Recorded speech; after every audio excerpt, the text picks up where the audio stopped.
Good morning, everybody. We got a big day for you. We have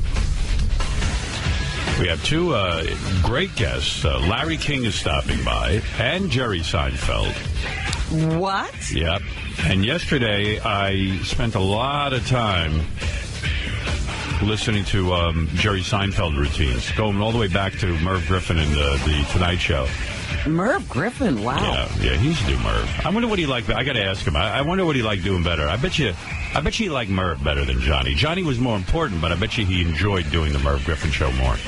Yeah, he probably felt, that Johnny was a real accomplishment.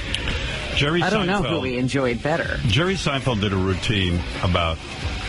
You always know where he is at in his life, because it was obviously when he was flying a lot and, performing a lot in clubs. And he's talking about the taking a plane, and, the pilot gets on and he's all proud of himself.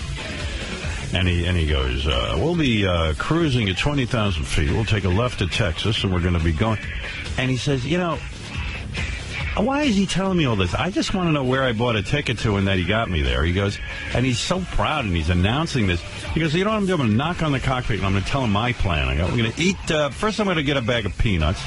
Then I'm going to open up the bag, and then I'm going to eat one at a time. And then I'm going to go to the bathroom.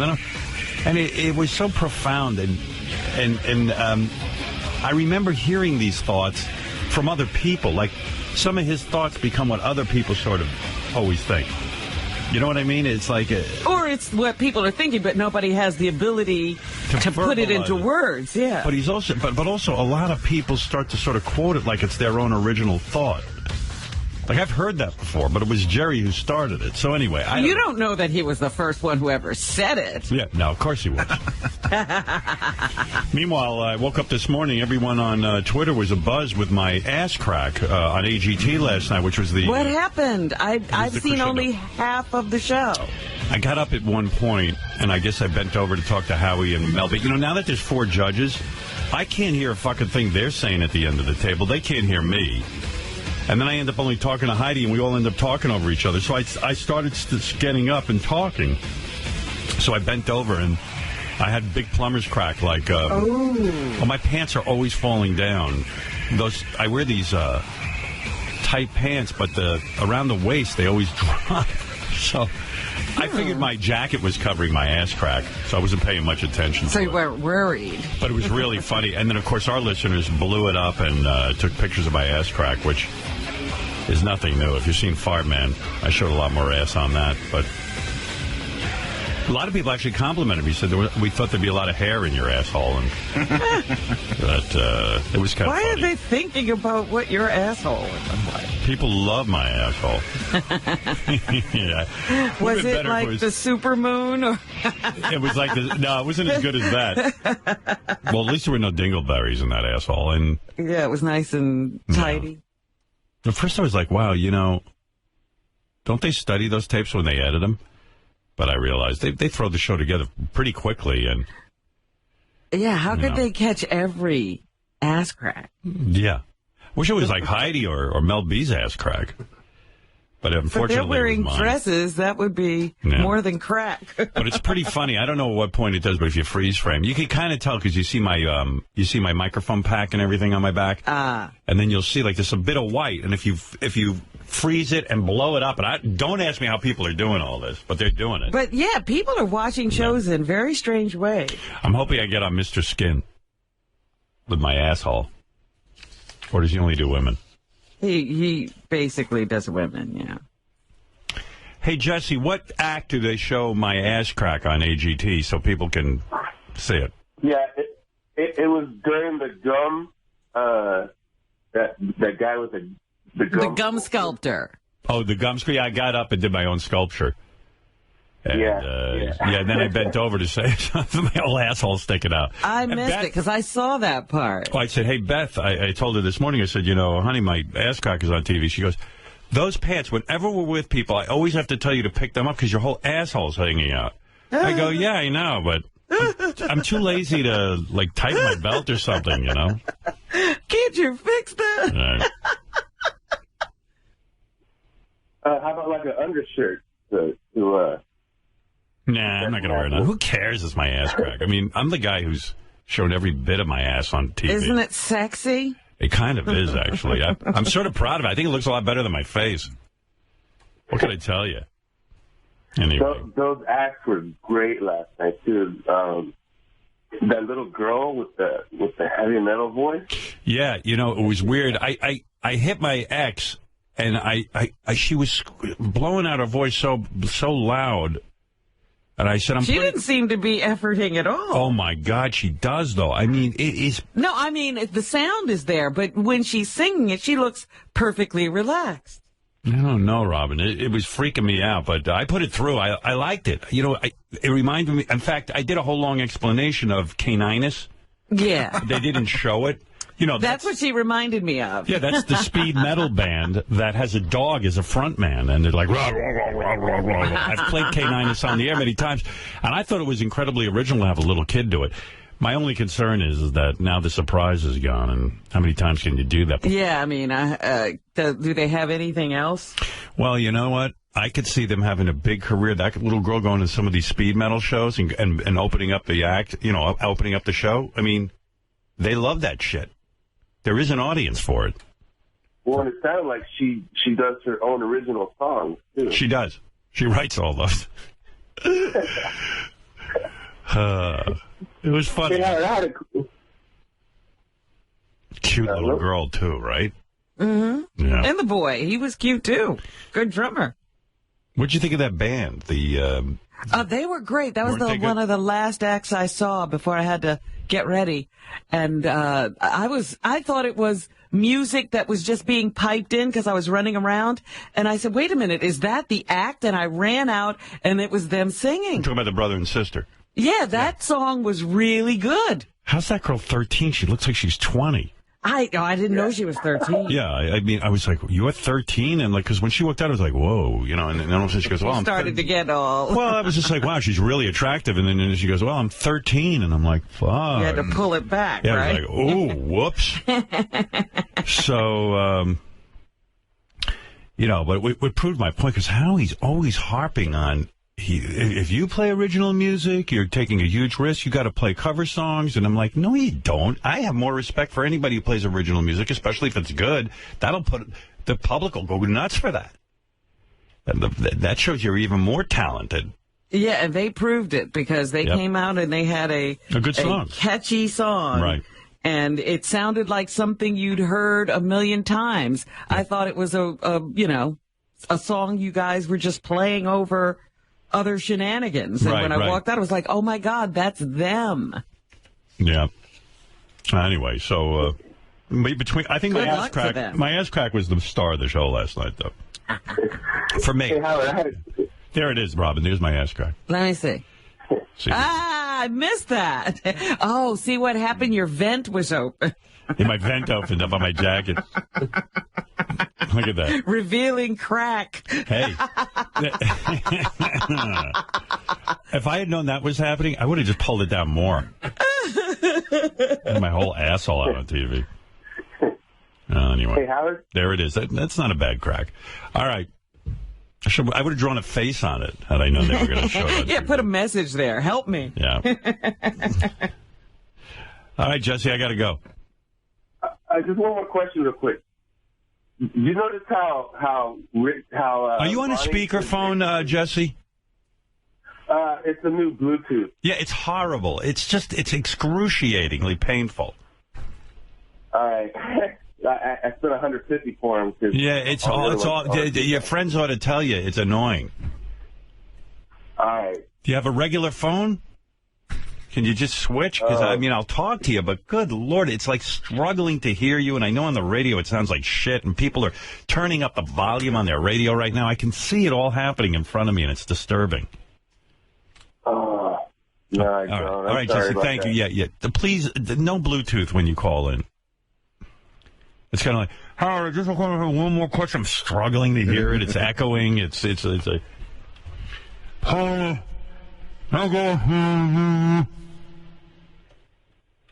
It's this garbled sound, and I know I know that that people are like, what is that guy saying? Right? Am I right or am I wrong? Oh, you're absolutely right. It's a struggle. And I was going to make a big deal about it earlier, but I ignored it, and then it was just getting to me. You know, it was just getting to me. All right, let me get to some stuff here. First of all, where was I? I'll get to some more phone calls in a minute. There's a, okay. This is a reporter. The name of the school is the Obama Middle School. I didn't even know they were naming schools after the president already. They're naming schools after the president. Yeah. He's not even dead yet. Yeah, and so this is Obama Middle School, but the reporter has trouble with it, and it's just funny. The LAPD confirms it is investigating the allegations of what happened here at Obama Middle School. Isn't that great? Wow. Yeah. Oh, wow is right. What a mess. Okay, this is like an epidemic now, and I kind of feel bad for people who work those booths at the fast food restaurant where you order your food. Drive-through? The drive-through. It's becoming a thing where people are just being abusive. This is I got two different examples of this. This is a guy yelling at one of the workers there. He was waiting too long. And, you know, you got to figure, these kids who work, or, you know, a lot of them are immigrants who barely speak English. A lot of them are older. Yeah. And old people are doing this now. And the job is like standing there on your feet all day. You get the order. You quickly have to get the food together and get it out that window. And, you know, it ain't easy to do that all day. It's pretty... Well, actually, there's one person who takes the order, from what I understand, and then another group... Well, because they yell the order to somebody else. Not according to John Hine, who did that fast food show. He said, because he was explaining the job to me, because I said, I feel bad for those guys getting the shit beaten out of them just because your food is a little wrong. Sometimes, like, somebody ordered a cheeseburger and they get a regular hamburger and they get all fucking abusive about it. And he said, no, it's evidently more complicated than just taking the order. They all wear headsets. Everybody hears the order, and everybody kind of, like, is involved. And even the guy has to explain the job. Yeah, when you're working the window, everybody is wearing headsets inside the restaurant.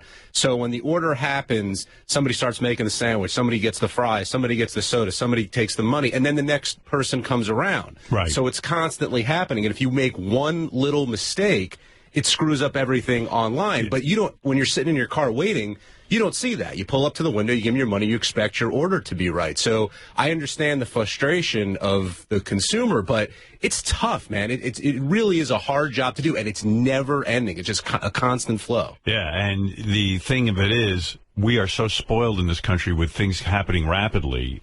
I told you years ago, I went to Aruba. I went to a fast food restaurant there because I was fat, and I couldn't eat hotel food because it wasn't fattening enough and it wasn't quick enough. It took an hour for them to get me a hamburger and fries. And I mean, I think they were using like shit meat, like horse meat or something, but an hour. We sat there for an hour, and I went, this is fast food in Aruba. I don't know what it's like now. Maybe they got it together, but it's a whole thing. Hey, Joey G's on the phone. He's from The Sopranos. He wants to defend himself against Page 6, and then I'll play you some workers being abused. All right. Yeah. Hey, Joey. Howard, how are you, buddy? Good. You know, I was on your side because my feeling is, Joey, let's say you and James Gandolfini weren't close.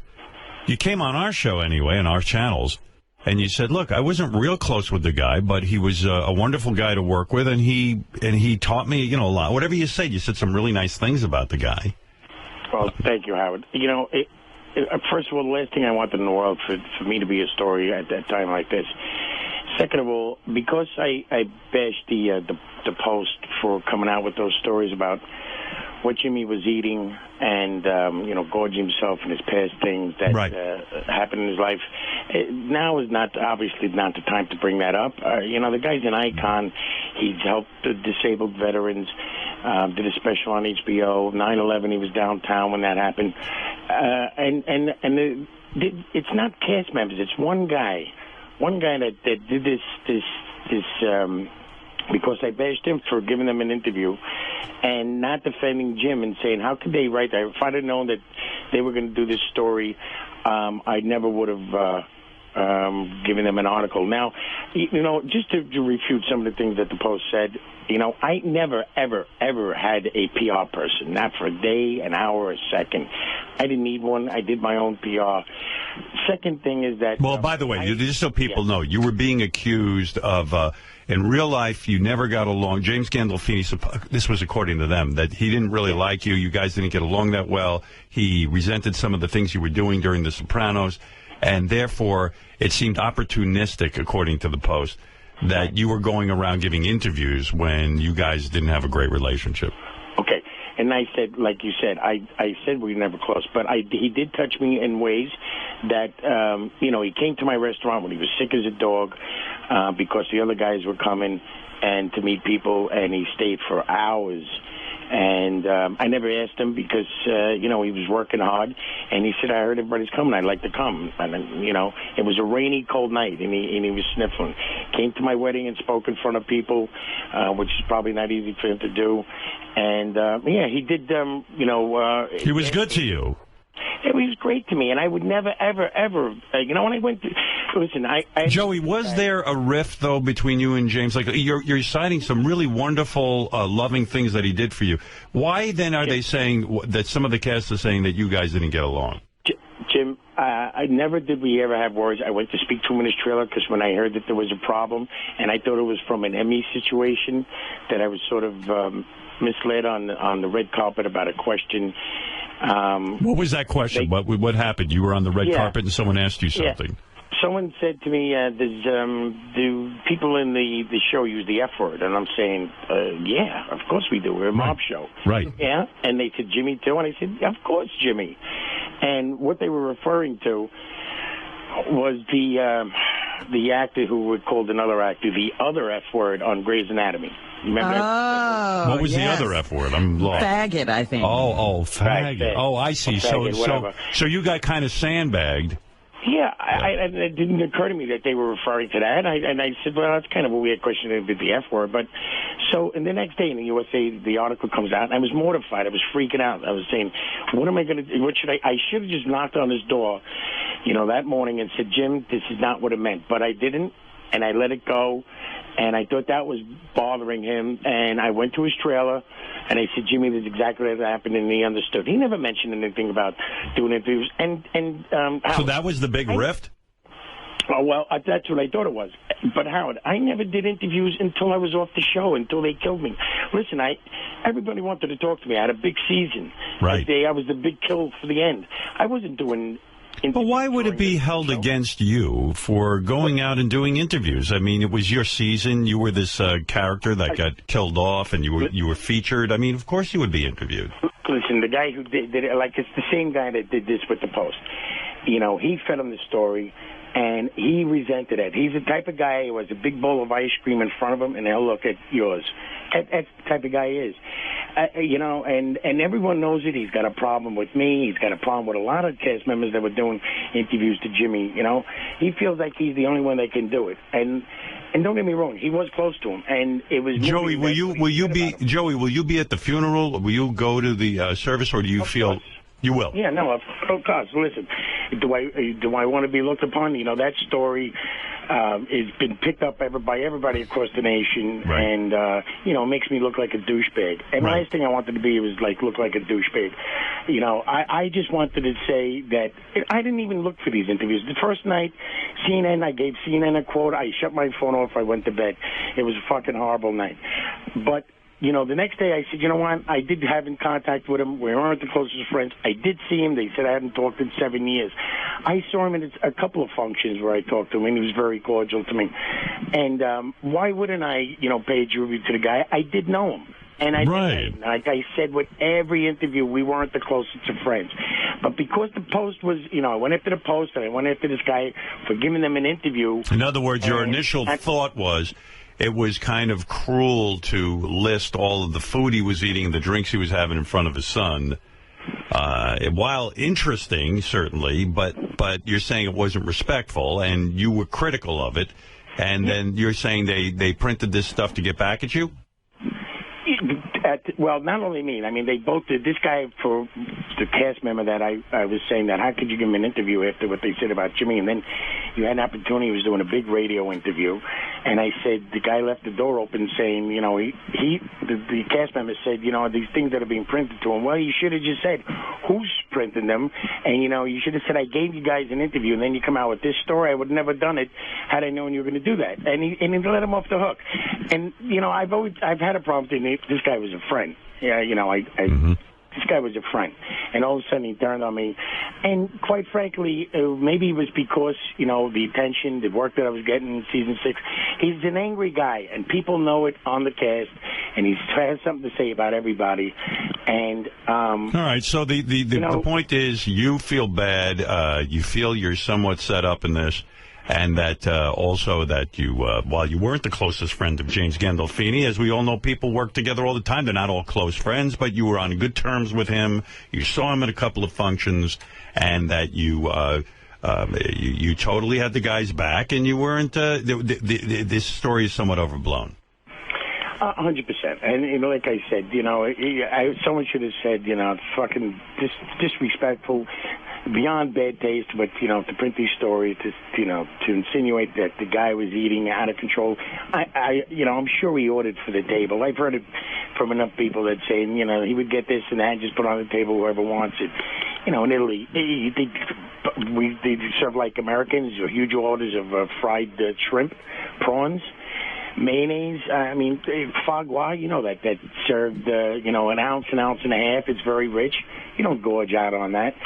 So, you know, it was just a bad situation, Howard. You know, everybody's picked up on the story. I deactivated my social media because of the abuse, you know, and this, that, and the other thing. And it's a fucking horror. I did not, the last thing I wanted is to be part of this story.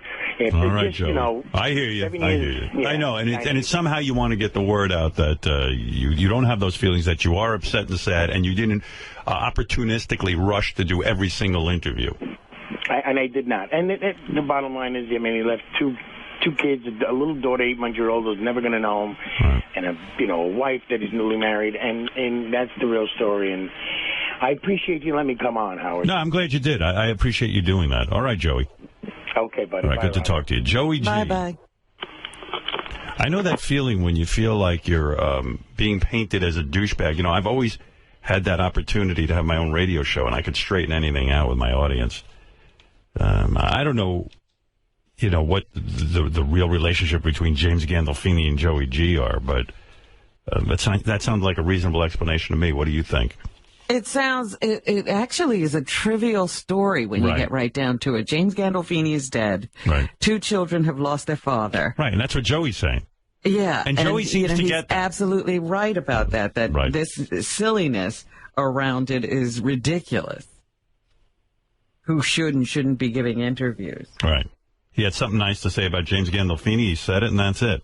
Yeah, certainly there was nothing bad said. Yeah, I feel bad for the dude. Joey G. Like, really? Yeah, especially if he's getting bombarded with, you know, nasty comments for no good reason. Yeah. All right. See, that's why I don't fuck with the New York Post. Well, you have a forum, though. I do. I'm lucky. When people are sitting at home and the New York Post has blasted you, where do you go? Have nowhere to refute the story, that's sad. Yeah. Hey, by the way, you know, I made such short shrift of it yesterday. That Baba Booey song is so terrific. That Psych did. Didn't you love it? Yes, I did. You know, that was the one we listened almost all the way through to it because it was so good. Yeah, and it really is good. I have to play that one more time because that's just beautiful. I want to make a video to that with hot chicks. Oh, do the actual a takeoff on the real one. And you know how everyone's always busting Baba Booey with the monkey Joe. We have monkeys in there, naked Garys, people picking flies off of Gary. close-ups of the lips. I mean, it would be some video. Gary coming out of the sea. I love it. Yeah, you mean Early Man? Yeah. Have Fred's painting in there. Everything. Yeah. It would be amazing. Sounds amazing. Wow. Gary, get on that and have it produced by the end of the day. It's fun. And get in touch with Howard TV. Oh, by the way, Howard TV cut, with Rachel Fine, they cut that staff question show with me. That should be airing soon on Howard. Oh, how did that go? It was fine. I mean, it was good. I mean, were there good questions? Yeah, there was some very thoughtful. One question was, what's in your man bag right now? And I had to empty it out, and I show you a tour of my man bag. It's the stupidest thing, but yet everyone thought it was sort of interesting what I carry around in that purse of mine. And well, they do that on the tennis channel, you know, because tennis players always carry around a big bag, and they call it the bag check. Yeah. Oh, I mean, and I have embarrassing things in my bag. You should see what I was pulling out of there. As long as it wasn't tampons, I think you're well, it was pretty close. It was, it's those ass wipe things I use to wipe my asshole. Geez. I have those in there, and I have a nail file. The guy should be carrying a nail file. And then there was these candies I carried, and I ended up throwing them out because I saw how many calories they were, and it was just this whole thing. Candies? What are candies? You watch the show, you'll see. I don't want to give the whole thing away. Right. You know. Jeff the Drunk. Where can we see this? Jeff the Drunk, you always accuse me of avoiding you. Here you are. That comedian was great. That comedian. Oh, America's Got Talent. Yeah. Yes. That guy was great, wasn't he? He really was. Quick on his feet. Yeah, I like him a lot. Yeah, there's a lot of good comedians this season coming up. Yeah. Yep. All right, Jeff. Very good. All right. Bye. Thank you. Bye. Jeff always sounds like he's so sad. In the middle of, he's a non-sequitur. We're talking about something. Yeah. A comedian is pretty good. I'm like, what? What is he referencing? Let me interpret. What is going on? Larry King, Jerry Seinfeld coming in today. I should probably break early because I can't believe Larry King is coming in. Larry's coming in. What is Larry promoting? Larry has by the way, if both these guys claim they're over 9 inches, I'm killing myself. We have not had a male guest in months whose penis size is below 9 inches. But anyway, Larry's promoting he's now working for a company, a Russian-owned company, that on the internet, and he has a talk show, like his old show. Right. So he's saying, hey, I'm still around. They threw me off CNN. So I just wanted to make sure it wasn't a book because, No book. You have to question some of the stories Larry tells. Well, hey, Gary, measure Larry before he comes in because I want to make sure he's not over 9 inches. I've had it. Everyone can't be over 9 inches. Oh, and the talk of the town is Richard eating the placenta. I can't wait till... Someone said to me, in 2033... Will is going to bring his new daughter, but now she'll be an older person, to meet Richard, the man who ate her placenta. Ugh. Right? Just imagine that. You think Jay Leno's going to steal that bit? No, I think he'll leave this one. Robert Steve Allen did have the first placenta eating on the air. I'm not stealing from not original, with Steve Allen. No, it's not so original.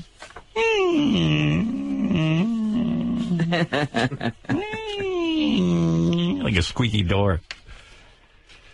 Let's see. Oh, I did want to play you Abuse at the fast food restaurant. Then I'll take a break. Real quick. Let me get to that. All right.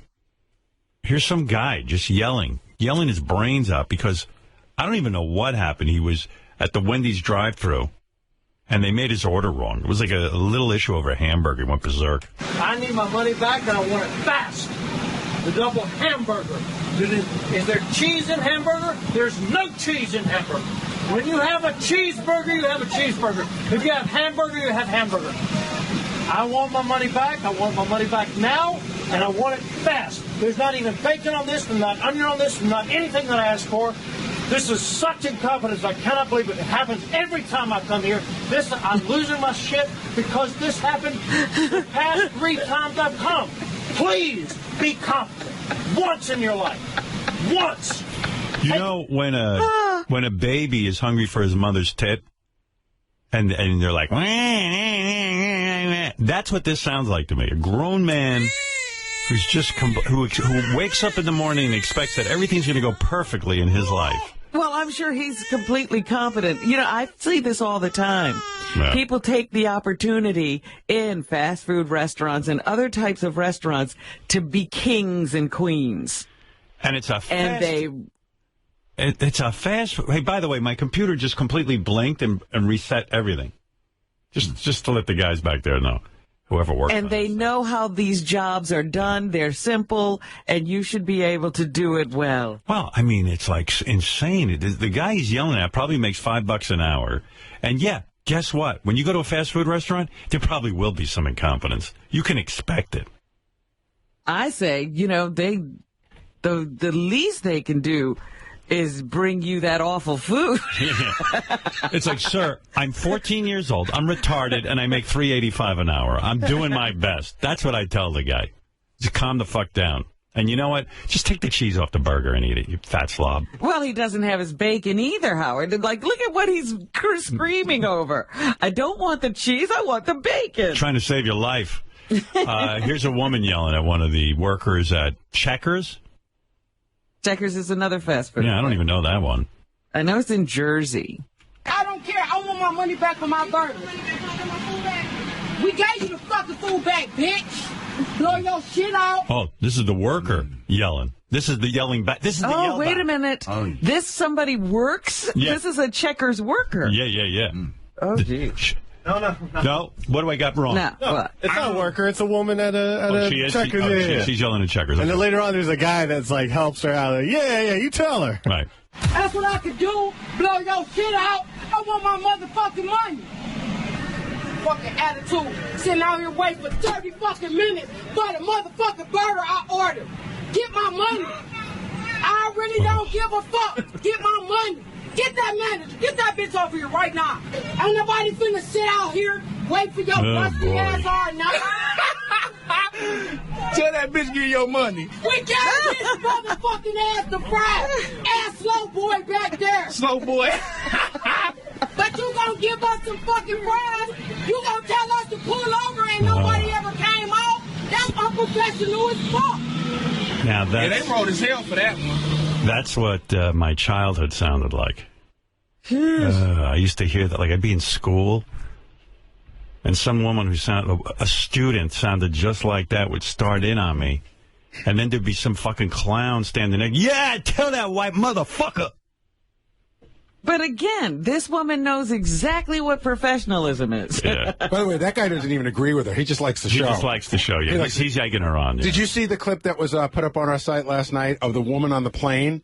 It's a black woman on a plane with her kid. I don't know why the TSA comes on to take her off, but she won't budge. And so, but she has her little kid there. Yeah. And so they're going, please, we're begging you, because if you don't get off the plane, we're going to have to arrest you. And then she starts screaming like that. Right. Then some guy comes over, you see, he grabs the baby, he goes, you fucking crazy woman, takes the baby away. And then they ask her like 5 times, and then the scuffle ensues. Yeah. You can't see it, but you can hear it. Well, for me, it's my worst nightmare. Because the guy egging the girl on would be, while the rest of you are going to school and learning, this is what I was dealing with. No, I definitely got my ass kicked a couple of times and heard that voice in the background. No, hit him harder. Oh. You guys only went to school with it. What's that mean? Oh, you're outdoing us? I was living with them. Oh, okay, fair enough. Your mom sounded like that? Oh, yes. Oh, no. Well, then you beat us. Would she Just hit imagine you? walking through the house. Would she hit you, too? Oh, yeah. Oh, she would. Oh, yeah. All right, so you win. Game over. Game over. All right. Let's move on. Did you see my moon on AGT? Well, at least you had a really nice dad. Oh, please. You can't complain about him. He was very loving. Why do you think I loved school? I'm the only one here. You had straight A's. Robin's like, oh, school's so nice. Nobody's yelling. So anyway, that's what's going on at the fast food restaurants, Robin. And lest anyone think those people don't deserve to be paid who work at the counter. I think they should double their salaries. All right, look, we've got to take a break, Robin. We've got to. I'm so sorry. I know you love being here with me. But I just got to take a short break and stay on schedule today. We'll be back right after these words. Behind the scenes with George Takei. Dirty Sanchez's? Should I read it? Go ahead. I'll tell you what it is after you read it. How's that? What is a Sanchez? Shit stash. Oh my goodness, I said that? Oh my. You're listening to the Howard Stern Show.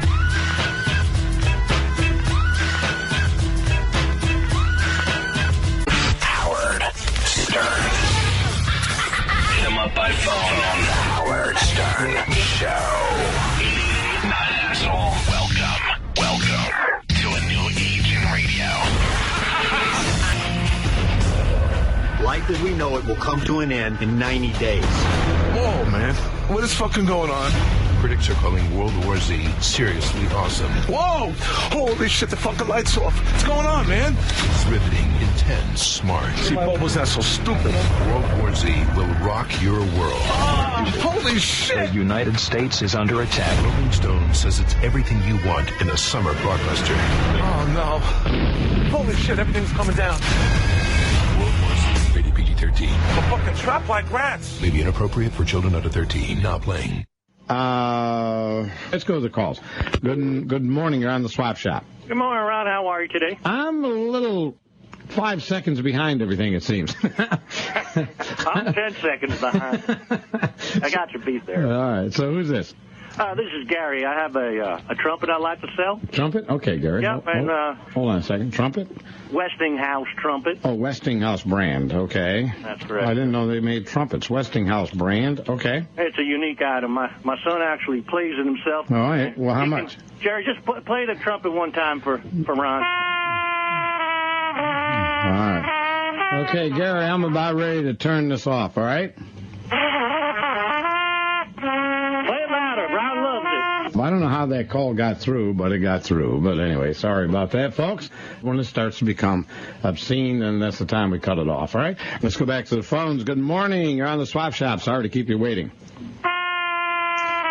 So it's going to be one of those days, folks. Well, all right. If that's the way you want to play, okay. Back to the phones. Good morning. You're on the Swap Shop. Oh, you know what? I have a question of you. I have a question for you. Listen up. You there? Are you there? Listen up. Okay, you don't want to answer. All right, anyway. So when you're dealing with people with the mentality of an 8-year-old, that's what you... Hey-oh, what are you playing here? Angry Young Bowie. Angry Young Bowie. Ah, yeah. One of my favorites. All right, Larry King is here. Larry now has a show on Hulu and Aura.tv. I'll ask him about that. I'm not sure I even understand Aura.tv. Larry King was the host of Larry King Live for like 25 years or something crazy like that. And he was on radio for even longer, right? Larry King. Wow. Hi, Larry. Never saw him out of a studio before. I know. Hey, Larry, I said to Robin, how long did you host Larry King Live for? 25 years? 26. It turned out to be, it was supposed to be 25, but then when we parted ways, they told me to stay an extra year, so I stayed 26. 26-year run. The longest, what is it? I got the Guinness thing. It's the longest running show hosted by one person at the same time on the same network. Did you, you started out, they were paying you $200,000 a year. By the time you finished, you signed a $35 million contract for 4 years. 4 years.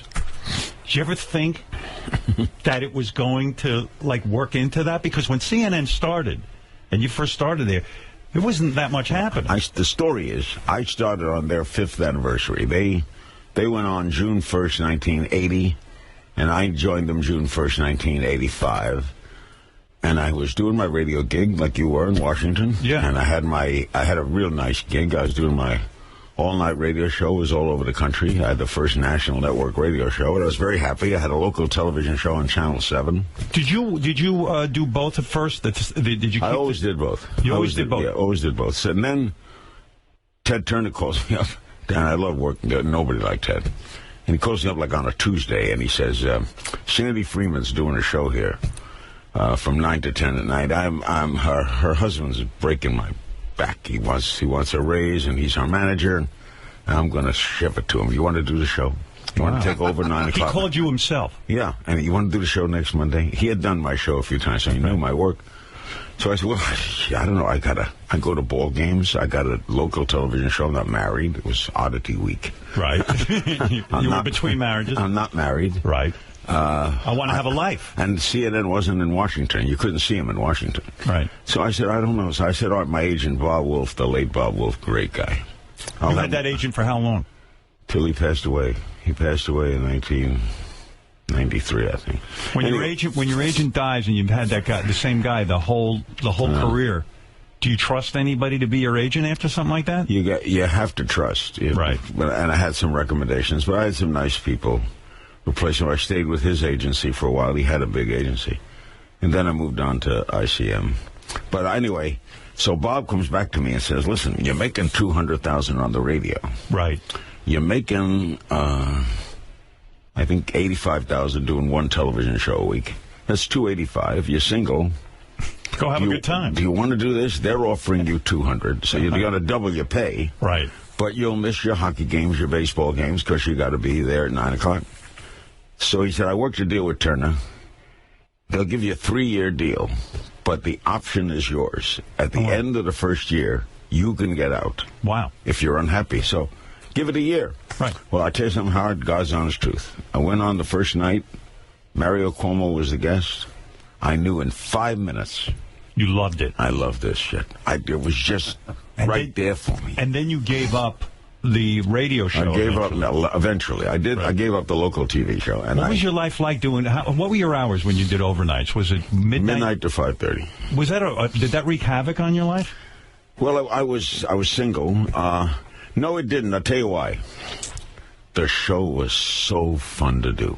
I would go in. We'd have great guests. People would come there midnight to 3 in the morning. And then they'd leave, and then from 3 to 5:30, you take phone calls. Open phone America on anything. So one guy could call about his girlfriend, another guy could call about the President of the United States, the next guy could call about the Boston Red Sox. And wasn't it liberating because, fortunately, there wasn't like a lot of ratings information in terms of overnight, so you didn't have to sit there and kowtow to like the program. But we director. We started with 28 stations, and when I ended it in 97, after I was just making too much on CNN, I didn't have to do both. I moved to California. You know, it was hard to. Yeah. We were on Mutual Radio Network. Yeah, almost 600 stations. Wow. Became Westwood One. That's amazing, isn't it? It was such fun. You know, of all the things I do, and I do print. I wrote for USA Today. I've written 16 books. I write for USA. I wrote for USA Today for 20 years. The television show was an enormous success. Radio is the favorite. It was? More so than that CNN show? Yeah. Personal to do? Yeah. Because one, it was the most personal, and two, I could explore all my talents. I couldn't be funny on CNN. I could be if I had a comic and I'd work off the comic. But basically, it was kind of mostly a serious show on radio. You could have some fun. You could do anything you want. Right. And people, and I always loved, I know you were the same way. I love your movie. Why is your movie not on HBO? It pops up everywhere. It comes from time to time. Yeah, they should bring it back. Yeah, they do. It's on all the time. That was a terrific film. It was a fun thing. You know what I liked about it? When I did it, I made it very clear I had to make it representative of real radio stations that I'd actually worked at. Anybody in radio knew it. Yeah, I mean, I wanted it real. There had been so many bad radio movies, like FM and stuff, where guys aren't even wearing headphones and stuff. Ivan Reitman loved working with you, and Ivan's a good friend of mine. He directed me in Ghostbusters, the first movie I was in. Ivan's a great director. He was so brilliant that he would sit in a screening and go, oh, no, you have to take a different take here where you pick your head up and it's funny. Oh, yeah. He knew what was funny. He knew what was funny. Yeah. The only thing, when we were making Ghostbusters, I was the first thing shot in Ghostbusters. Still, I think, in the top 3 of comedy movies gross. Fantastic movie. But so I was the first thing shot in New York. It's a funny story. I'd never been to a movie. I'm doing my show in Washington, my radio show. Wasn't on CNN yet. And they did it at 1440 Broadway, the old WOR studio. They had to run the wires all the way up to the 22nd floor. And I'm downstairs and sitting with Ivan. Right. And he says, I have no idea how this movie's going to do. I said, why? He says, Belushi died. Right. And Bill Murray has taken the role, but he's only taken on the grounds that he does Belushi's lines. He will not change a line. Wow. So every line Murray did in Ghostbusters 1 was written for Belushi.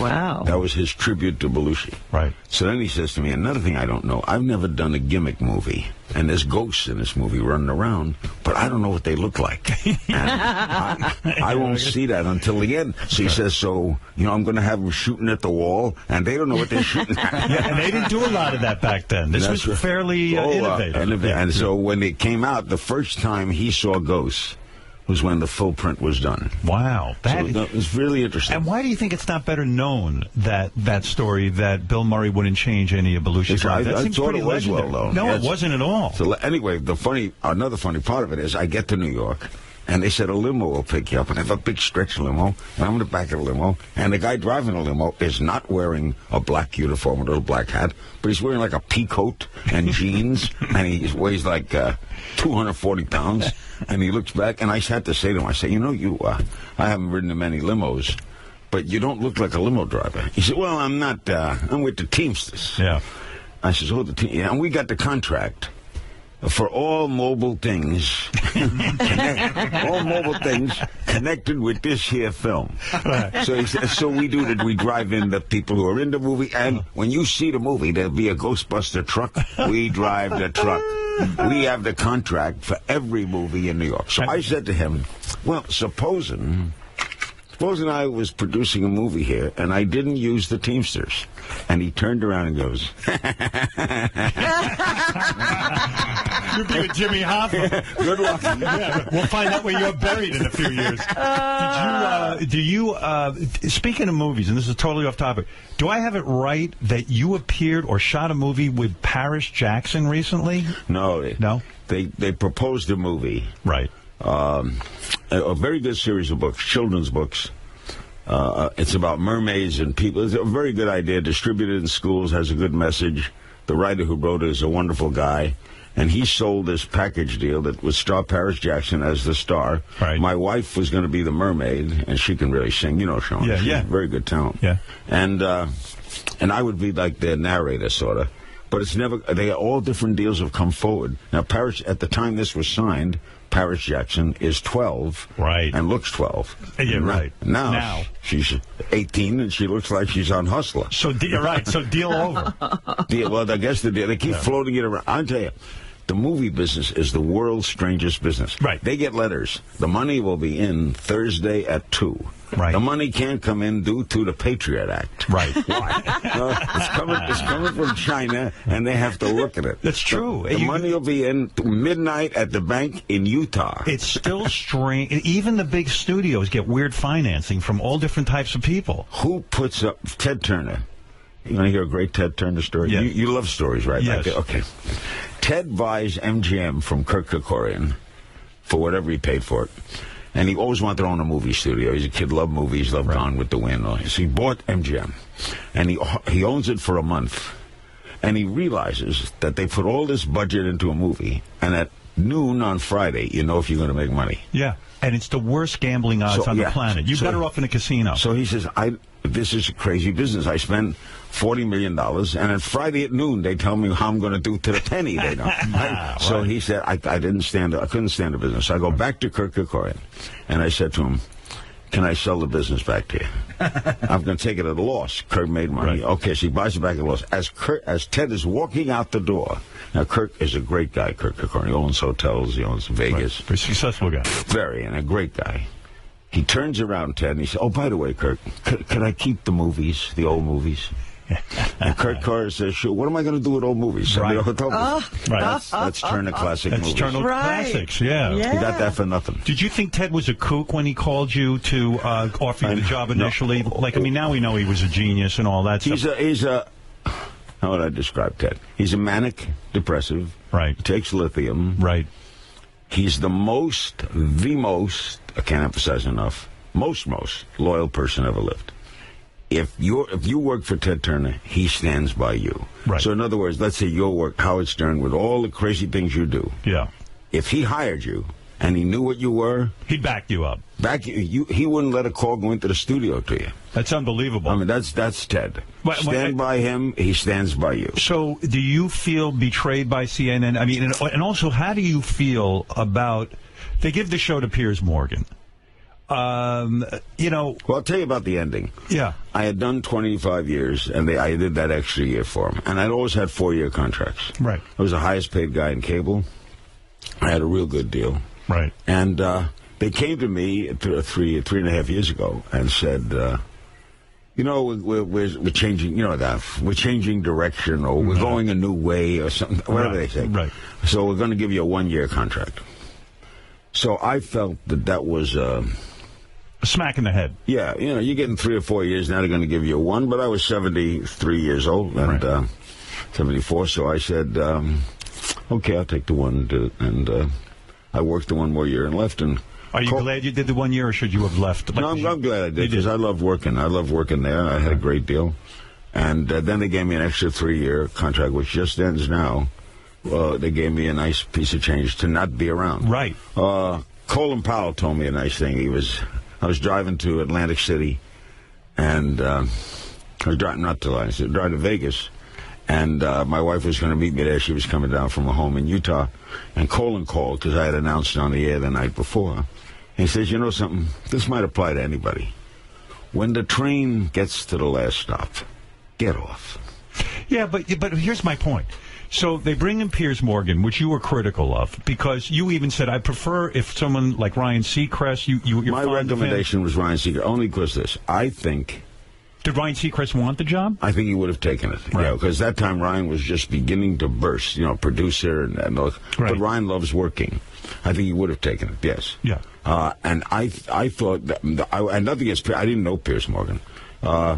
My suggestion about Ryan Seacrest was that if you're going to follow someone who, forget whether it's Larry King, if someone's been there a long, let's say Howard Stern. Yes. You leave in 10 years. Right. And someone's going to replace you.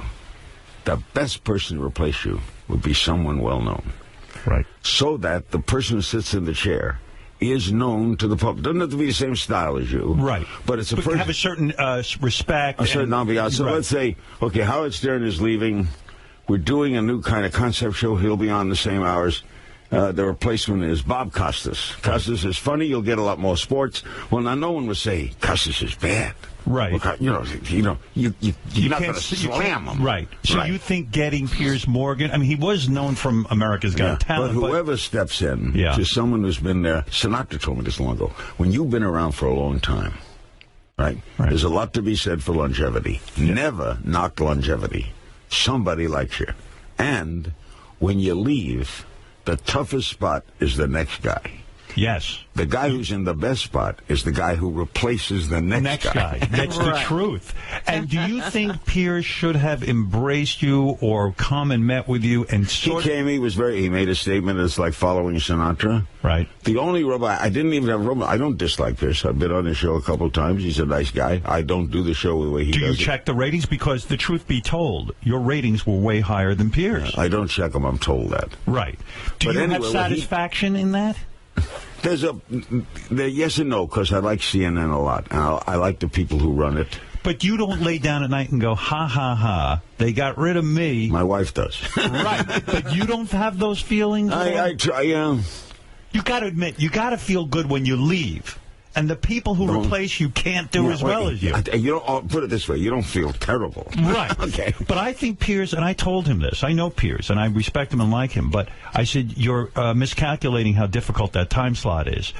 You're up against, ostensibly, Fox News, MSNBC. They're doing shows, political opinion shows, kind of like what Bob Grant did in the old days of radio, and they're doing this kind of Rush Limbaugh type of thing. If you're going on and doing straight celebrity interviews, that's a real tough time slot at 9 o'clock with everything. So they've changed it a little. He's very opinionated. I never was. Right. I always left my ego at the door. You know, I try to ask who, what, where, when, why. Yeah. I was a different kind of journalism. I was more personality. I was funny. I don't think Piers is funny. but I don't dislike him. It's just not my kind of broadcast. Right. You know, I gravitated towards You don't watch it? No. You never will. I'll turn it on. If I read a guest is on, then I'm interested in the guest. And then when he got into this gun thing, and then he was doing guns every night. Right. It might have been getting good numbers, but I don't like programming that is guns every night and guns every night and guns every night. So you don't but listen... I have nothing personally against him. In other words, I don't wish him to fail. No, I don't go around like that, Howard. Maybe you do. I think I used to more in the old days. I was seething with anger and really... I remember when I knew you back in... We were both in Washington, right? Yeah. And you had an ability to hate. Yes. No. Yes. Some guys can dislike. Right. Some guys can have anger. No, I have real anger. Hate. Vicious hate. People you hated. Let's take Imus. Right. You hated Imus. Yeah. There was no, say it. Yes. I hated Imus. I still do. I haven't lost that. Now, look at all your success. Right. Yet you still have that little burning... I don't have that because I didn't know Pierce. You ever been in therapy, psychiatry? Short period of time long ago when I was only in my 20s and I was having difficulty still dealing with the death of my father. Your father died when you were 9? 9.5. 9.5 years old. You never get over that. You know, you don't. And the bad thing, Howard, in retrospect, this is true. My mother and father had lost a child before I was born. He was a 6-year-old boy. He died of a burst appendix. Wow. So my father really grappled me, took me, hugged me. You know, he took me to ball games. You meant everything to him. Everything. Right. Because he wanted a son. Right. He'd lost a son. I had another little brother who was raised kind of normal. You know, was equal to mother and father, but my father raptured me. I walked with police officers down the street. Because he was so afraid something would happen. Yeah, he made a little police uniform for me. The cops knew him because he owned a little bar and grill. He tried to enlist in World War II. He was a little over age. He was 45. Went to work in a defense plant, and one night he died. Of what? Heart attack? You know. Yeah. And when I got home, I was a real good student. I'm carrying home books from school. Cops were at the building. I still remember this. And we lived in a 3-floor walk up in Brooklyn, and these cops came downstairs. 2 of them were crying. They loved my father. Right. And this one cop picked me up and put me in a squad car and drove me around. He told me my father died. Wow. And I took it as leaving me. Right. I didn't understand death. No. To a 9-year-old, my dad left me. My dad left me. Right. Why did he leave me? I didn't go to the funeral. I didn't cry. What do you mean you didn't go to the funeral? Your mother didn't force you to go to the funeral? She didn't. You said you didn't want to go, and they just let I said, I just do not want to go. What are you going to do, drag me in a car? I won't go in a car. Wow. My brother went, and the family went. It's pretty evolved of your mother not to drag you there anyway. Yeah, and my mother raised me and my brother, and then her mother died 3 weeks later. It was a tough time for her. She never remarried. We were on relief for 2 years. You ever been poor? Well, we weren't a wealthy family, no, but never on welfare. I was on welfare 2 years. We called it relief. Yeah, I read a story about you that to this day you will never wear wire-rimmed glasses because they used to give you free wire-rimmed glasses. Well, my first pair of glasses was bought by the city of New York. And that New York is right? New York is still the most generous city in the world. Absolutely. New York, you don't need national welfare programs. New York will take care of you. That's right. If you're listening to this radio show now, and you're down and out, you don't have to beg on the corner. You can go somewhere. They call it relief. That's true. And so New York City paid 75% of the rent. Wow. And gave us a living allowance. And when you had need, like my eyes were going bad. So why they bought my first pair of glasses. Why do you think you don't have the same anger I have? I mean, the anger is you felt left by your father. You have real father hunger. You wanted that attention from a man. And it's made me a good father. It has, because because in other words, you recognize how badly you want a father, and you do that for your kids. Correct. Is it at your age? How old are you now? 79. How are you managing 10-year-olds? Aren't you fucking exhausted? They're 14 and 13 now. Oh, that's right. Okay. They keep me young. Do they? Oh yeah. How much involvement do you have? I mean, are you really? Well, for example, I'm here in New York doing interviews for my Hulu show. Yeah. What Hulu's the network that the network is Aura. Right. The story is, I'll give you a quick story, and I'll tell you about the kids. Carlos Slim, the richest man in the world. He's a Mexican guy who $76 billion, and he made $76 billion because what? He owns cable and telecom systems. He also owns Saks Fifth Avenue for a while. He owns 20% of the New York Times. He owns a lot of real estate. He's a wonderful guy. He's got 6 children, 3 boys, 3 girls. They're all grown. They all help each other. It's a wonderful family. I've been to Mexico City. Anyway, he invited me down to Mexico City to speak to he gives out scholarships every year. And I went down, did my shtick. I always talk funny. I had a lot of laughs.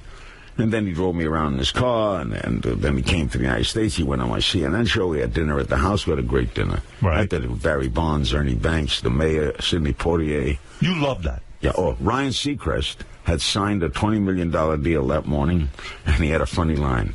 Now he's with Carlos Slim, and at 8 o'clock that night he says, for 7-8 hours I thought I was rich. Carlos Slim ruined it for him. Ruined it. So anyway, yeah. he said, you got to do something. You can't retire. You got to do something.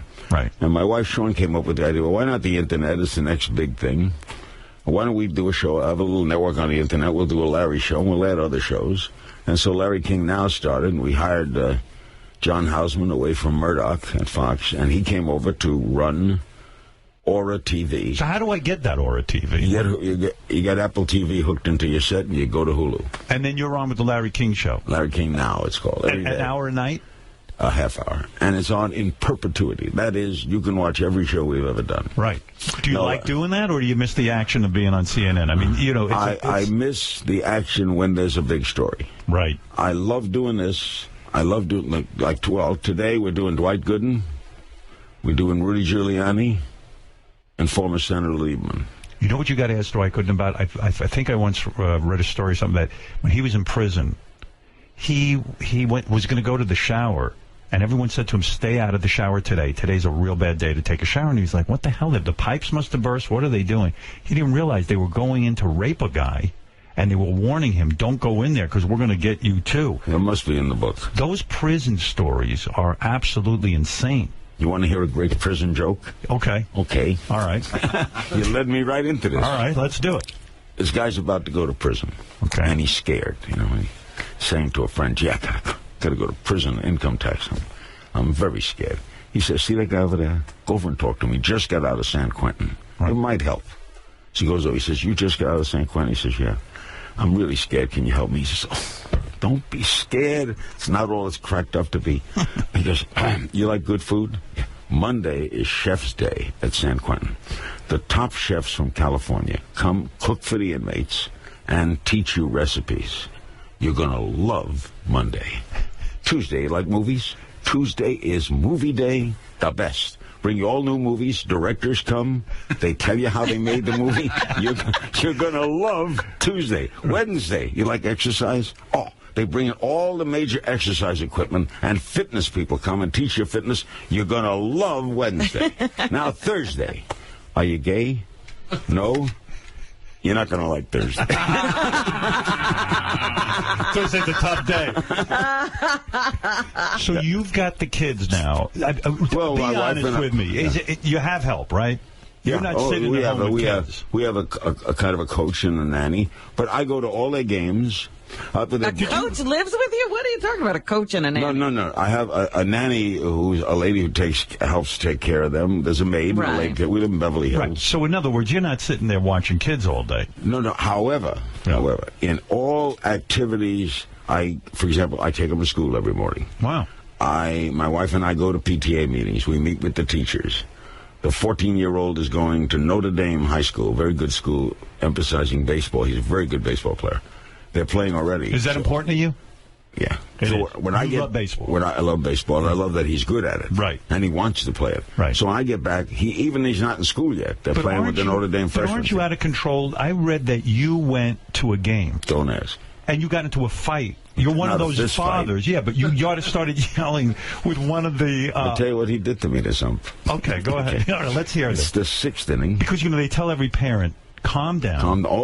I'll tell you what they do in Beverly Hills. Okay. The kid slid into second. My son was a shortstop. He had second tag, and the umpire says safe, right? Okay. So I'm in the stands, and I go, safe? How would you call safe? The whole world knew he was out. And he looked over at me, and all he said was, keep quiet, Mr. King. Keep quiet, umpire. I says, keep quiet? Keep quiet? I'm from Brooklyn. I'm passionate. That kid was safe. And then I did the stupidest thing. You are a moron. Oh, my And he God. said, I'm a moron. You're out of here. and he threw me out of the stands. Were you ashamed of yourself? Or I had to walk all the way out to left field, out of the stadium, and sit in the car. Yeah. And my wife, the big backer of me, says, "Go, you deserve this." I go out through the field into the car and sat in the car, and friends called me and told me about the game. Yeah. I got thrown Was your child embarrassed? Yes, oh yeah. They yell at you? Every game I go to, both kids say to me, "Dad, stop it. Calm the fuck down. Sit quiet. Yeah. Sit quiet." They don't even like if I say, like, there's a lot of privilege they have is they know all the ball players. Right. I take them, I have season tickets, so they go to Dodger games. Sometimes they go on the road with the Dodgers. They meet the players. Right. And my son, Chance especially, the 14-year-old, will say, don't tell him I'm a good player. Right. Don't say Don't brag. Another thing that drives me crazy, you might know about this, How old? Well, your girls are grown now. Yeah, they're older. These 14 and 13-year-olds do not talk. They text. They text. Yeah, my kids too. I mean, it drives me crazy. They only text me. Chance had a girlfriend for 7 months. And I saw she was a very pretty girl. I said, "Do you talk a lot?" "Oh, they broke up." But he said, "We talk every day. 10, 12, 13 times a day." "Wow, must be a lot." Picking up the phone. "No, we don't talk." Right. It's weird. Text. They broke up texting. Meanwhile, so he didn't know her. He didn't know nothing about her. You're not even sure they were in the same room every day. I don't text. Right. I'll show you a phenomenal thing about me. You don't text? I'm on the internet. Right. I'm paving the way. Do you have a phone? Yes, I do, but... you have old school. A flip phone. Oh, my God. Oh, my God, that's a big one. Yeah. I'll tell you, I was in the Apple store. My wife was in the Apple store. You know what I noticed about the Apple store? There's a lot of people in there. Yeah. It's always jammed. Right. Meaning something's wrong. Something's going wrong. Hanging out so much. And one guy came over to me and said, "Where did you get that phone?" They were jealous of your phone. Jealous of I love that phone. Well, why won't you get an iPhone? Why? Because I'll tell you why. Yeah. Because I think it's a freaking disease. I watch sound like my mother. I watch people with iPhones. I go to dinner with 3 friends. Right. We go I'm eating alone. I know. They're all and you like to communicate. When you I'm a verbal communicator. When you would go to dinner with Ronald Reagan, you had dinner with him, right? Yes. What do you sit and talk to him about when he was the sitting president? He just had left office. Oh, he just left office. You're very comfortable going to a celebrity's home, yes, and kind of hanging out because I know the secret, which is what is the secret? Talk about them. Pants one leg at a time. No. Not talk about them. Right. Talk about things, include them, and you'll find the reason Bill Clinton is the world's best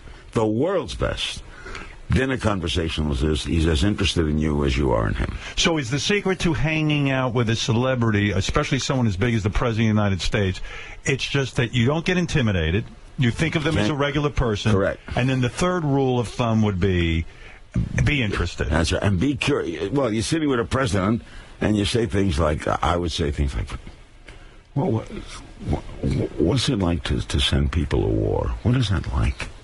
And they answer. And then they get in the conversation. Oh, yeah, I was doing this. They tell you little stories. But are you really interested, or are you just? Oh, aren't you interested? Yeah, I'm interested. But still, it seems like you're working when you're. It doesn't seem relaxing. It's not work to me. It isn't. No, my life is who, what, where, when, why. Right. That's my life. When I was 9 years old, I'd get on a bus. I'd ask the bus driver, "Why do you want to drive a bus?" Really? You don't want to sit next to me on an airplane. Is that really true? You would sit there, and that was your whole life. Yeah, I was on with Barbara Walters yesterday on The View. Did you date her? Ever? No, too old. Too old for you. By the way, I had Katie Couric on here the other day. She talked about, she went on a date. Talked about your date. Story, and she told the wrong story. She did, because I want to know why you didn't close the deal with her. She said she did not give you sex. She did not give me sex. We necked. But she said she had a roommate. The roommate was my executive producer, Wendy. Wendy then, covering for her, denies this. I know what happened. I know what happened. We went out on nothing went wrong. We went on a date. I thought something was going to happen. We get up to her door, and she says, "I have a roommate." That's the last I saw. So where was I? What was the story I was going to tell you? And you gave up on Katie Couric? That was it? Yes, I did. Hey, come and go. That's it. Is that the style? I don't chase. You don't? You're like a salesman. It's numbers, right? I don't chase. I still wonder why, I think because you're from an older generation, you were always the type of guy, you'd get married. Rather than live with someone. Or rather than live with someone. You felt living with someone was sort of wrong. I never spent the night at a girl's house. I always had to go home. Why? Because you felt it was disrespectful? I was raised in a culture. No one I knew got divorced. Right. Jews in Brooklyn, no one got divorced. Never. Now I moved down to Miami where everyone got divorced. Yeah. And I realized something. It was true to be that what I liked at 30 is not what I liked at 40. Right. And I'm always amazed at people who are married 50, 60 years of all the compromise they had to make. Right. Now, it took a while. I met Sean, and that's been now 17 years. That's my longest. And that lasted because younger children came along. I was a better father with these children. You were more mature. And I was more successful. Right. You know, life bettered in. I have a nice home in Beverly Hills. Life's been good to me, and I've been successful. But when you were in a period in your life where you were getting hammered in the tabloids and all that stuff, was that driving you nuts? I mean, it's hard to stay married. It didn't? It didn't it's hard to stay married, but we worked that out. But I discovered something about How do you work that out? Because I discovered about the tabloids. Yeah. They are meaningless the day after. Unless they get on a case. If they get like John Edwards. They got on his case, and they had him dead to rights. Yeah, but look at Anthony Weiner. Now, here's a guy you think he was ruined. Texting with the penis, the whole thing. They just did the latest poll today in the paper. He's ahead of everybody if he should run for mayor today. What's the truest thing? There is a second act in America. Always. The only thing you can never come back from, I think, is if you were a predator, little boys. Yeah. Oh, yeah. Murder even you can come back from? Hey, I bet you OJ's going to come back at his own show. I'm telling you. I tell you, you know how OJ could have beat the whole... in America, here's all OJ had to do. Biggest mistake if he had good advice. Let's say you're at the scene, you kill the wife, and you kill the kid. Right. You stop right there. Right. Drop your gun, fall down on your knees, and say, "Oh my God! Oh my God!" They come up, "What happened, OJ?" Oh my God! I went to this recital today, and my wife, she wouldn't let me see my daughter. I couldn't see my daughter, and I was crazed. I was just nuts, and I went to her house, and here she's in a negligee, and this young waiter is coming to see her, and I don't know what to do, and I got to go to Chicago. I just lost it. You think that weren't you a That doesn't work. Hold on. No. Larry, you're not done. Okay. Hold it. I'm not done. And Sean, if you're listening, you better be careful. No. Larry's got it all figured out. He's worked it out. That's right. All right. He's not done. He's arrested. Right. He goes into court a totally beaten man. Right. I'm guilty. I don't want a trial. Right. I'm guilty. Please put me away. Please, don't put your head up. Never smile with your head down. You're completely depressed. Your lawyer makes a valiant statement about rage and how you lost it, and they give you, under circumstances, they give you an examination. And you go to prison. 7 years. 7 years. Right. Okay. You come out after 7 years. You are now the #1 expert on rage. Right. You made a study of rage while in prison. Guaranteed you have the O.J. Simpson Rage Hour. That's right. You deal with people, you help them with rage. Because you're claiming there's always a second act. You're as big as ever. Right. And you replace But O.J. didn't even go to jail for this, Larry. Well, who would have predicted He did beat it. But who would have predicted it? Were you shocked when O.J. beat it? I mean, you were on the air for that. I was on the air for that. That's how I moved to L.A. You kind of did the play-by-play of the chase, too. I was on the air in Washington. Right. I was interviewing Cindy Garvey, who was talking about O.J.'s wife, and then suddenly they cut in as a car chase. I didn't know L.A. at that time. They gave me a map. Right. And I was broadcasting for 3 hours right through that whole car. I knew O.J. pretty well. I know. And would you ever have believed that O.J. was going to get off on that trial? Remember, they thought he was going to kill himself in the car. Right, in that car. Right. That was momentous television, man. The world was watching that drive. Is that the kind of thing you think is the highlight of your career? You know what I think the highlight of your career is? I'm trying to pick out a moment for you. I'll give you my what is your super highlight? The parole Gore debate. That's what I was going to say. That was the biggest audience in cable. When I used to watch your show, and Ross Perot would be on, and he would sound so reasonable, and the way you interviewed him was, "Hey, Ross Perot, you're a smart businessman. Give me some down-home advice." He seems so sensible, and before you knew it, we all felt Ross Perot really should be president. He said some of the smartest things. I remember when they were talking the other day about something Ross said. He said, segregation, treatment of blacks less than whites, is economically idiotic. So forget the moral aspect. Put that aside. Right. You're in the South. You build buildings, school buildings, office buildings. You got to build 2 bathrooms. Instead of one man, one man. You got to build 2 water colored and white. Are you 2 water fountains? Right, yeah. Right? So it's costing you more plumbing. And then we'll do a smart thing. He said, then let's not give them a good education, right? So then they'll never buy a Buick. It's dumb. So he would explain everything for the economy. He sounded brilliant. Intellectually dumb. And he was like a Harry Truman. He was very down home and this and that. And before you know it, then you're hosting the debate. Yeah, I'm hosting a debate over NAFTA, and then I hosted the best debate. The wildest was when Bush debated McCain. They hated each other. Yeah. They hated each other. So I agree with you. That is the highlight of your career, the Ross Perot candidacy. And then the second would be 9/11. Right. And going down there and broadcasting 73 straight days. You were here in 9/11, Yes. right? Yeah, I was on the air. Right. And I came there. We were on for 73 straight nights. I went down to Ground Zero 2 weeks later, Fire Commission. I went to the Burn Center. I always would think, I thought about you in this regard. Yeah. What does a broadcaster who depends so much on humor do with that? And I would imagine you became a professional broadcaster. Yeah, people... there were no jokes, were there? No jokes. I was on the air. There wasn't anything funny about that. No. And in fact, David Letterman called me. He said, I want to hear your broadcast, because I stayed on the air for like 9 hours or some crazy amount of time. And everyone said, well, you better get out of there. I go, where am I going to go? I'm not going to go somewhere. Some of my staff decided to leave. Some people stayed. But we stayed on the air. And no, now we became a conduit for people who were in their cars, essentially, to hear what was going on with 9/11.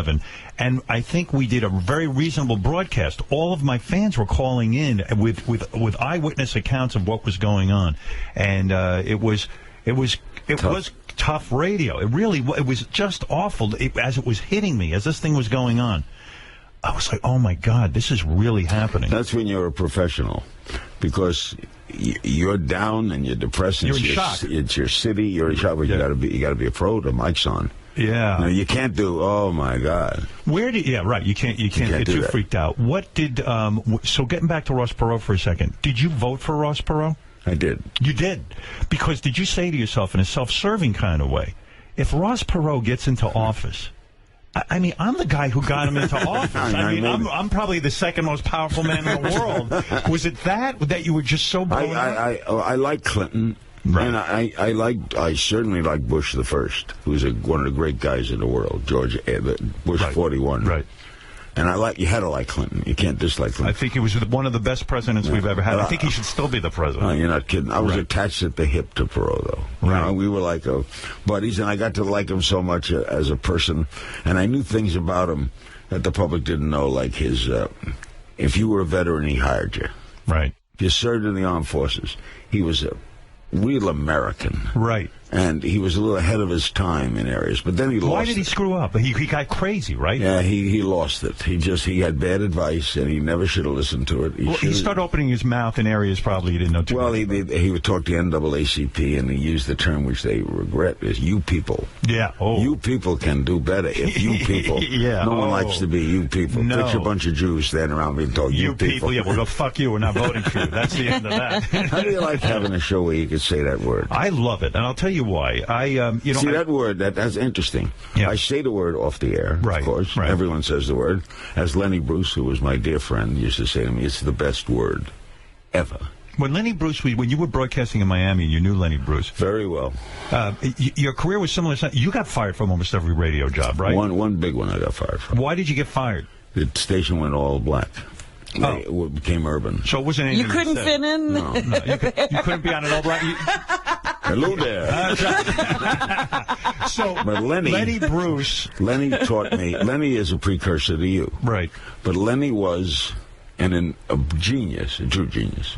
He had an IQ of like 182. Wow. He was a heavy risk taker, and he loved it. Did you know he was an addict? I know. Well, you know how he became an addict.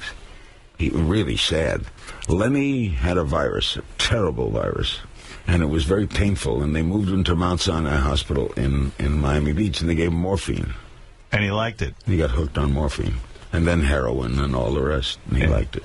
And no one could approach, like, you were a close friend of his. Yeah. And you couldn't go to him and say, hey, man, they didn't do anything like an intervention back then. You probably didn't even know he was on it. Yeah, I was going to say, did anybody really understand addiction? Well, no, and then at the end, his act got all talking about his legal cases. Right. But I tell you how Lenny thought. You would have appreciated this. I'm doing a show in Pumpernickel Restaurant in Miami Beach. I was 23 years old. And Don Rickles was the guest. And Don and I go back a long way. And in comes Lenny. You were 23 and you're doing a show with Don Rickles. Yeah. And Don was... Was he known at that point? Local clubs. Okay. He was known in Miami. Yeah. And in walks Lenny. This was an audience in the morning. In a prison uniform. And I said to him, where'd you get the prison uniform? I got a friend in Rayford, the state prison. He smuggled me out a prison uniform. I like to wear it. And it had a number on it and everything. I said, well, what do you do with it? He said, you know what I like to do? I like to go up to cops and ask directions. And then I like, the cop looks at me like, is this an escaped prisoner asking for directions? And then the cop has to say, no. Why would an escaped prisoner ask me directions? Then the cop will say, but wait a minute. About a brilliant escaped prisoner who would think that the cop would think I'm not an escaped prisoner when I really want directions. And Rickles said, Lenny, get a job. Oh, my God, that's so funny. That's great. Just reduce him to that. Did you go to Don Rickles' tribute? No, I was not invited. You were not invited? I'm surprised. Yeah, I came in, I was in town, and I love Don, and Don... What a genius he is, right? He is. If you want to learn how to be a great guest on a talk show, you watch Don Rickles. Correct. He knows what he knows. I've had so many funny instances with him. I've been in audiences with him. I've been, for example, years ago in Miami Beach. I've got very friendly with Sidney Poitier, but I didn't know him then. Right. And I ran in late. I got off the air and ran late to see Rickles at the Eden Rock. And I sat down. I took my late mother with me, and she sat with me. And Poitier came in late. Right. He was doing a movie, and they sat him right next to us. Right. So now we're sitting, me, Poitier, and I was well known in Miami. Right. And Rickles walks on stage. He looks down and he says, Larry, you'll hang around with anything. So damn quick. Oh, and then he said, hey, Sidney, you're not going to enjoy it here. There's no chicken. There's no watermelon. And then he'll turn around to the by the way, you never said anything like that back then. I mean, that was insane. And he got away with it somehow. He got away with it because he was loving.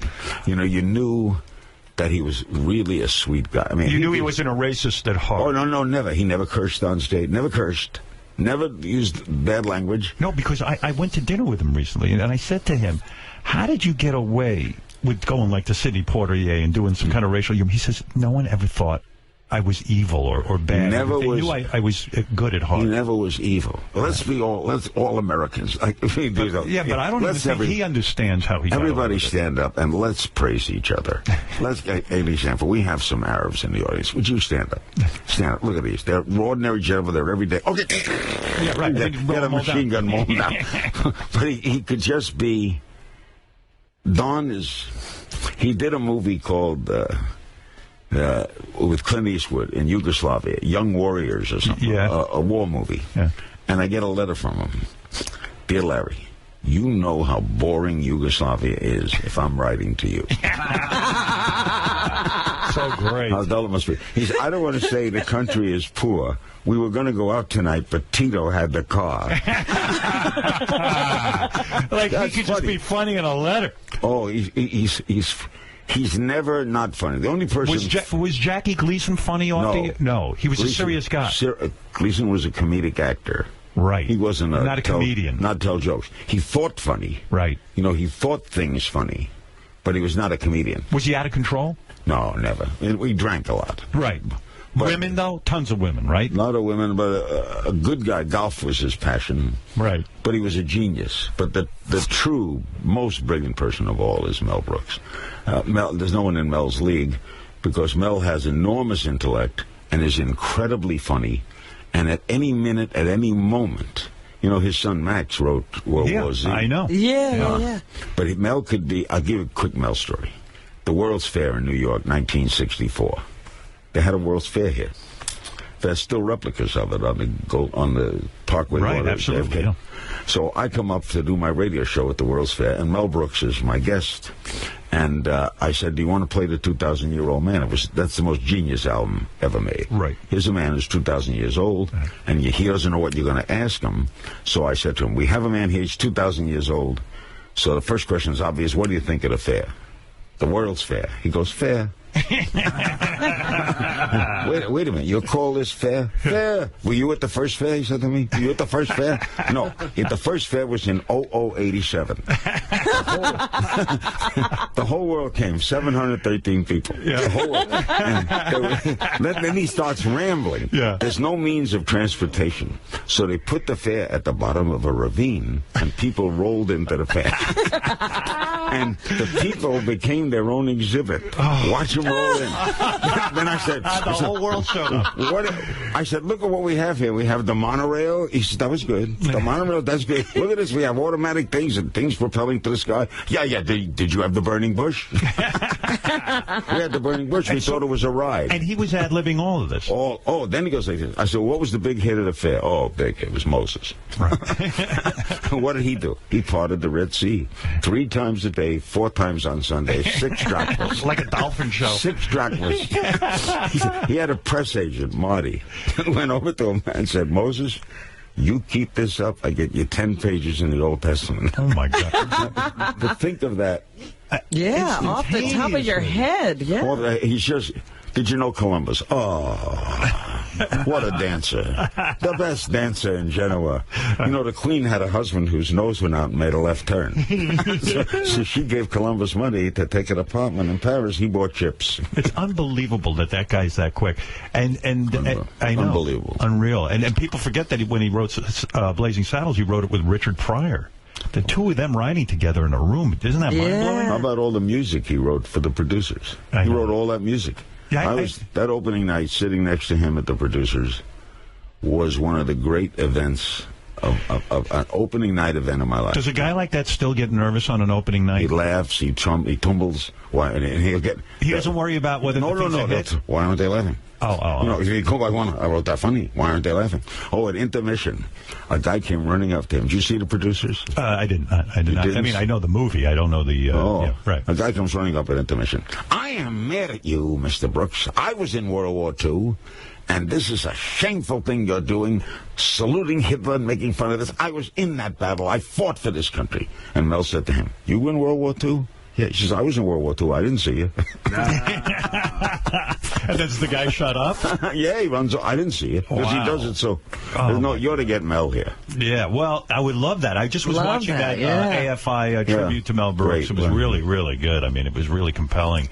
I mean, the other one I'm watching too, and I know Robin is the Richard Pryor one too. Did you ever interview him? Yes. Yeah. Wonderful man. What a brilliant guy, but wow, how troubled was he? Very troubled, but he made. Other monologists call him the best. Yep. If they talk about who we revere, right, they go to Pryor. Probably because of risk taking, right? And he had Chris Rock is a transcendent from him. Chris Rock is a genius. Oh, did you see the play he did? I didn't see the play. I didn't go to see the play, but we've seen him on stage many times. He was brilliant. He was a terrific actor. Yeah, but his stand-up is unbelievable. And Eddie Murphy was amazing. Amazing stand-up. Jerry Seinfeld's coming in a few minutes. Another amazing stand-up. Endless amounts of material. Jerry worked so hard at it. I did a movie with Jerry, the Bee Movie. I was Larry D. King. It was all about bees. Oh, that's right. Yeah, the Bee Movie. Yeah, and he had me underground. I'm a bee doing the show, and he says to me, there's a guy up on Earth named Larry King. He does a show. And he says, well, I don't care. Jerry got, I don't know if he got angry with you, but he got annoyed with you. When I asked him. You were interviewing him. Yeah, and I said, why did Seinfeld go off the air? Why did they take you off the air? He got very mad. Because they took himself off the air. They were never taken off. He wanted to go out on top. I didn't know that. Right. And I apologized later. We were fine with it. But you can't possibly know everything with the amount of interviewing. And I also don't read.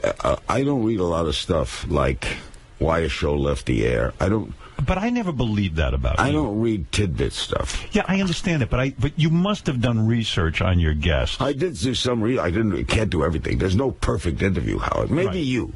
Well, beside me. I'm so perfect. I'm so wonderful. But you have all those producers, Larry, so don't they prep you? I get information. Yeah. So to sum up, you're happy now. You're on your first of all, let's mention that Larry King Now is on Monday through Thursday at 5 p.m. on Hulu and Aura.tv. Correct. They distribute it. I'm also on Artie, the Russian network. I'm licensed. What's that about? That's licensed to them, and they broadcast the same show. They license it out, and they do a political show, and I'm not employed by the Russian government. You're happy. You don't miss the dating because you were a dater. I don't miss it. You don't miss it at all. No. But do you still have that urge sometimes when you're sitting across the desk and a beautiful woman? Yeah, I got to tell you. What the hell happened to you? I had prostate cancer. That'll do it. I had prostate cancer and I had radiation, and that cured it. So I am totally prostate cancer free. However, you did not do the operation. Did not do the operation. And you say, however, there's a side effect. You can get it up. You gotta have Viagra. No, I'm a heart patient, so you can't take Viagra. So what do you do? I'll do things. You can. You always find a way. You find a way, but I don't have. It's a nice peaceful thing. I don't lust anymore. Right. And, is that a peaceful thing for you? Absolutely. And you get a lot more done, don't you? You do. Yeah. And there's no complications in your life. Yeah. In other words, you're a good husband. Sex screws up your life. Huh? It does.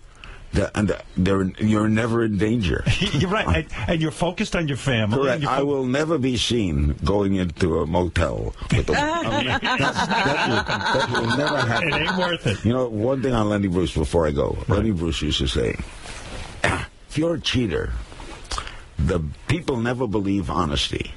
So if you want to cheat, take the girl you're cheating with and go into the lobby at a Fontainebleau hotel and say, "This is Irma. I'm taking her upstairs. Everybody get a good look." It's Lenny. Yeah, he's kidding around. Yeah. But take it to the Tic-Tac-Toe Motel, 46 miles out of town. Your wife's cousin's behind the desk. Yeah, they'll figure it out. That's the truth. Yeah. Well, I didn't know that. I didn't know you had prostate cancer. You know, I have friends who have had prostate cancer, and they describe to me it's just a nightmare in the sense that you never pee the same way. No. You pee a little more. Yeah. But and there's no pain involved. You take the test. I sometimes wonder. I had it on. They do a biopsy, and they give you 10 little things. On 2 of the things I showed positive. They wanted to be. The guy says, you can lift 95, 98 if we do this radiation. Right. Or if you hadn't done the radiation, probably you could have lived with the prostate cancer, possibly. You die with it, not of it. Yeah, maybe. Right. And but you don't know. You roll the dice. You still miss smoking cigarettes? No. And not at all? Did you smoke? I did. I had a heart attack, and that day I stopped smoking. I know, but do you ever think about it? No. And isn't it amazing what a waste of time it is?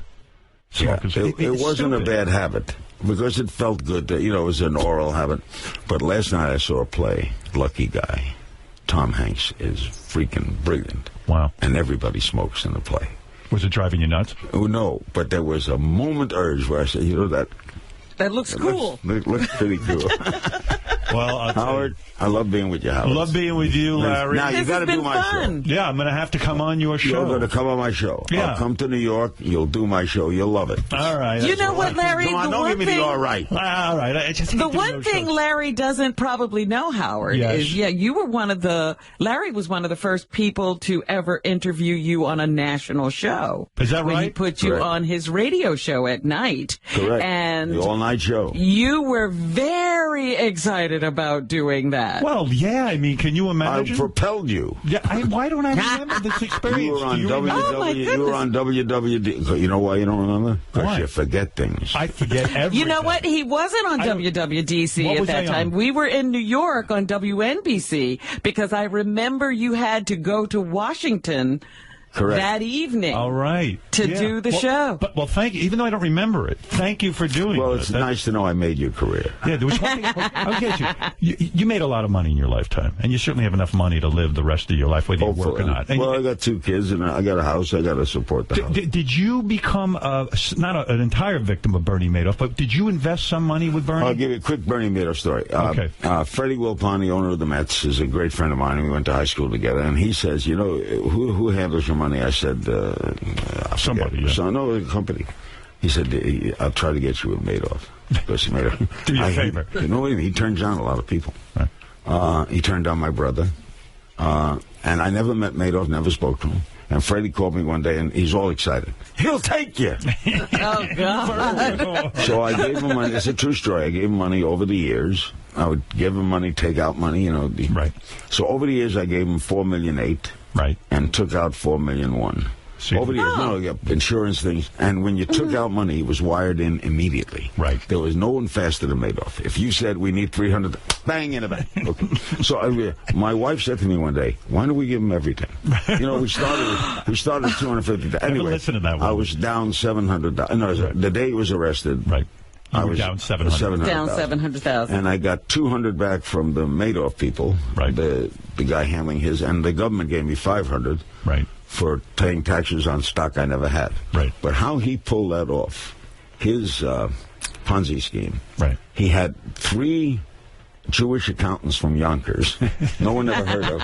They said, but he was so believable. I mean, Freddie, Freddie had dinner with him the night before he was arrested. Never said a thing. Everybody trusted him and loved him. You would get letters that it's a bad month. I'm buying treasuries. Right? He never bought a treasury. He never brought a stock. But he had the whole thing going, and he had it worked out. Until the Bank of Scotland hit him for $50 million. And he couldn't. He couldn't cover it. Couldn't cover it. That's right. So they blew the clue. One guy knew him. He was a fraud, and no one listened to him over the years. You know what you ought to do? Wouldn't he be the greatest interview? Oh yeah. I mean, what a mind. Yeah, but do me a favor. Introduce Freddie Wilpon to Piers Morgan. And let him give him investment advice. And then you'll be even. All right, listen. Hey, Howard, thanks. Larry King, let me remind you, Monday through Thursday, 5 p.m. on Hulu and Aura.tv. You got it. And you can see me on RT TV as well. Okay. And thanks for coming by. Thanks, Howard. Right, man, you're doing my show, Howard. We'll have a lot. So. Come on, Do Howard. I have to? Did I help your movie? Yes. Okay. You did? What do you mean, did you help? You made your movie. You came on my show. I did? I don't remember. He's smoking again, huh? You see how you remember interviews and stories and things? Yeah. I can't do You're that. You're still doing the cigarettes with no name on them? No. I don't do anything. You've done Larry more than once or twice. I know. You've done it a few times. I know. I get it. All right. Thanks, guys. This was fun. It was fun having you. We'll be back right after these words. I was overweight and embarrassed to go anyplace. AIDS helped me get back into a size 12. The AIDS diet plan helped me get back into a size 6. AIDS helps control your appetite so you lose weight. Yet AIDS lets you taste, chew, and enjoy. And the appetite suppressant in AIDS is not a stimulant. AIDS helped me lose the weight and has nothing in it that could make me nervous. Question: why take diet pills when you can enjoy AIDS? AIDS helps you lose weight safely and effectively. Use only as directed. You're listening to The Howard Stern Show.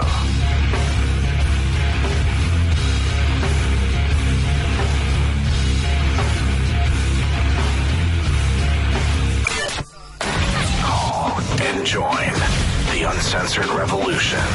888-9-ASSHOLE. Uncensored Radio. The Howard Stern Show.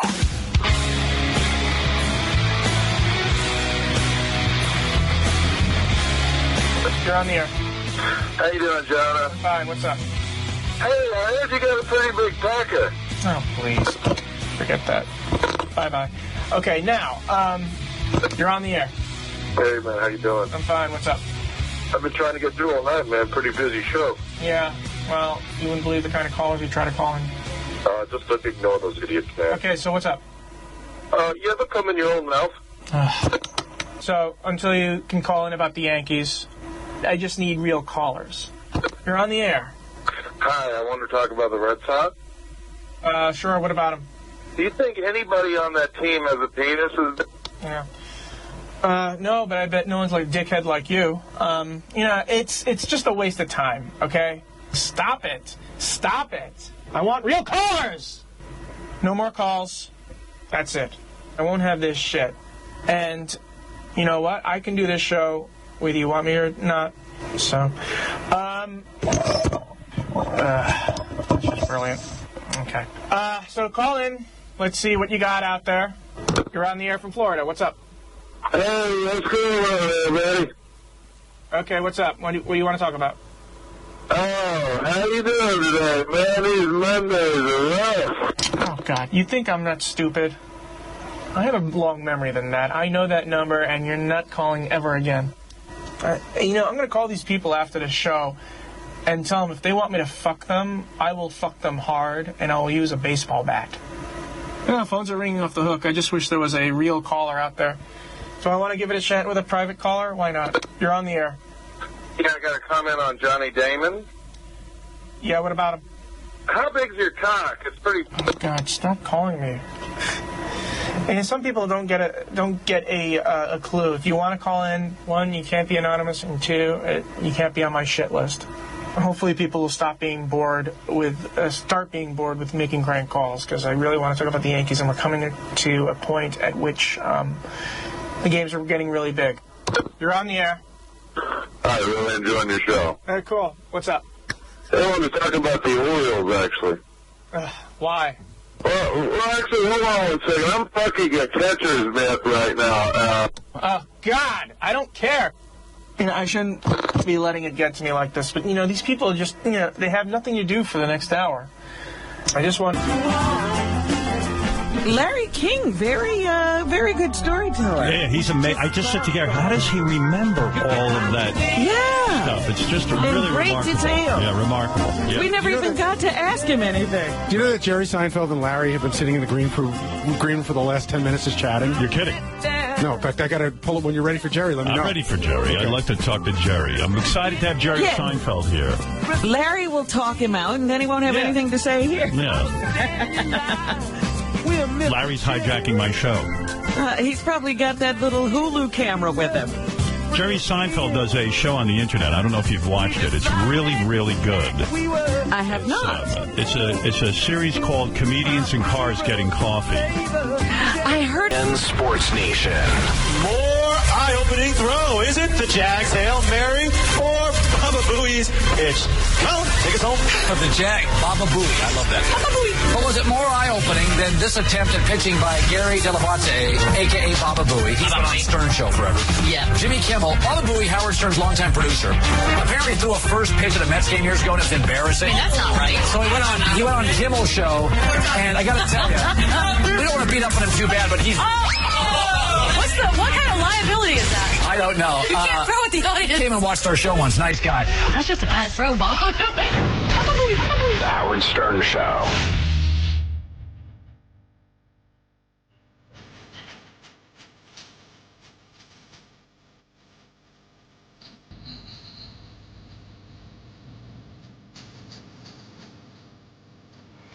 You know, so JD was just telling me, hey, grab a mic.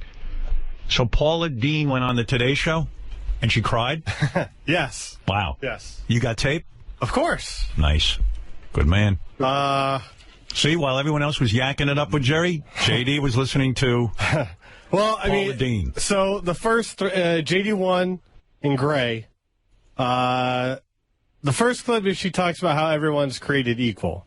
Or she thinks everyone's created equal. She does? Yes. Okay, cool. Below that... So this is, she's got to prove she's not a racist. Exactly. Okay, I love that. I love when you have to prove you're not a racist. You know what? If someone accuses me of racism, I go, well, hey, that's your thought, not mine. The main reason I am here today, Matt, is it's important to me that I tell you and everyone out there what I believe and how I live my life. I believe that every creature on this earth, every one of God's creatures was created equal. No matter who you choose to go to bed at night with, no matter what. Let's remind everyone, this woman's a cook, like a shitty cook, right? Like that, didn't she make pizza? Fried food. Yeah. She makes all the fatty food. Yeah, doesn't she like fry up Oreos and stick them on pizzas? She fries everything. Well, Robin, the way I hear it is, she's calling black people creatures. Do you hear this, right? You hear it the way I hear it, right? The thing about this is when people have been so privileged, and like you say, all she does is fry up a bunch of bad food. And gets paid a bunch of money for it. But not only does she get paid money for frying up the bad food, she has endorsement deals with Smithfield Ham, other things that not are anymore. Smithfield Ham and all kinds of, she even has a line of furniture with her name on it. You should just keep your mouth shut, as Jerry Seinfeld says, right. and cook. Right, just cook. You will never get into trouble just cooking. That voice too. Does she sound like Tan Mom? The one below Is that the least feminine voice you've ever heard? Church you go to pray, I believe that everyone should be treated equal. And people that have worked beside me. Some guy wrote to the Daily News. I got to read it to you real quick. Like a letter to the editor. Uh-huh. And he wrote, I'll find it real quick. It'll take me a second. Are you people kidding me? You're crucifying a 66-year-old woman who was raised in the Deep South for admitting that sometime in her life she used the N-word? This is absolutely nuts. I'm getting tired of this extreme political correctness, and I'm not the only one. So there are those people who feel that way. And then there are other people who feel like, you know what? Fuck her anyway. It's like... Well, that's the thing. It's like she's got everything. Why is she disparaging people? Right. You should be having a good day every day. Yeah. And so... The idea that you got time to call somebody the N-word is ridiculous in that scenario. But what's so great about it is that everyone's discussing Paula Deen, some shitty chef. What? Well, the clip below that. Yeah. She starts to say, like, she's only used the N-word one day whenever she was robbed. I guess at some bank robbery. But towards the end, it gets a little unclear. And you've talked about this wedding you wanted to plan, that plantation-style wedding, whether you use the N-word or not. So how does someone use the N-word, whether in anger or in a joke or in private, the most offensive word to African Americans, and not be considered a racist? Yes. The day I used that word, it was a world ago. It was 30 years ago. I had a gun put to my head, a shaking gun, because the man that had the gun to my head, unbeknown to me, was my customer at the main office. But didn't you also admit, Paul, that you used the word on other occasions? No. So you have, other than that one time in the bank, a robbery attempt, you're telling me you have never used I never. They asked me in all of my 66 years on earth, had I ever used it. That man was so frightened that day he put the gun to my head because he was a customer at the main office. He was later caught.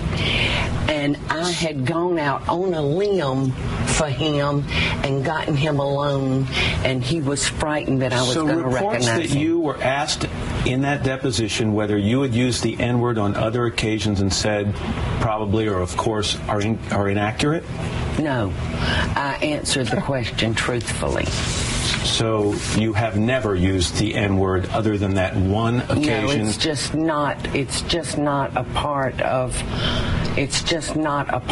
who we are. Well, there you go. And then below that, where does it get unclear? Well, she said, forget, never mind. It was pretty clear.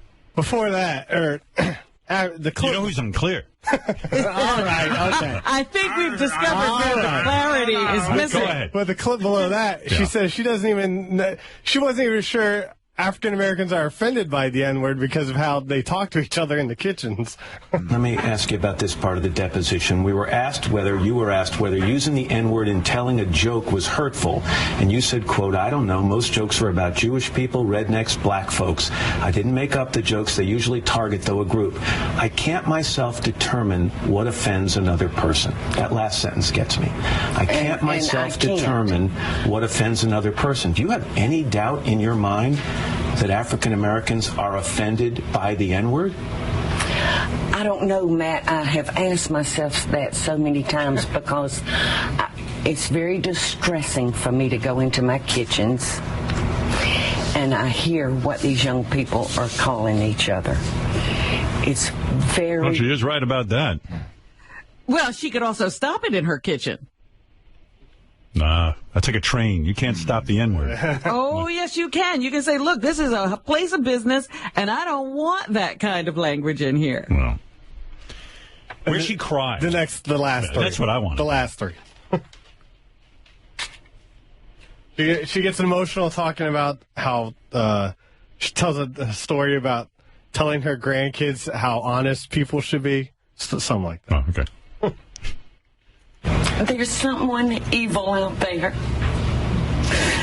that saw what I had worked for, and they wanted it. Let's end it on that. Paula Dean, thanks for being here this morning. I appreciate it. Matt, you're a Jew. Oops.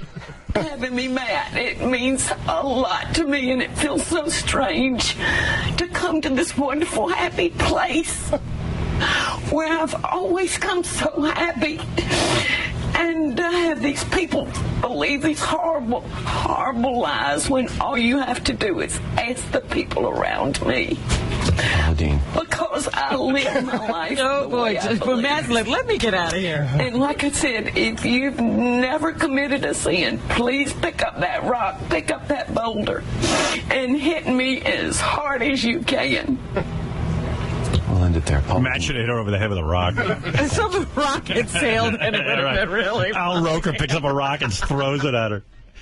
No, I think Al Roker has sinned, so it would have had to be somebody else. Al Roker never sins. How dare you? What do you know? Well, Robin, certainly a busy show today. We heard from Larry King. We heard from Jerry Seinfeld. We heard from Paula Dean. Paula Dean. Can't get better than that.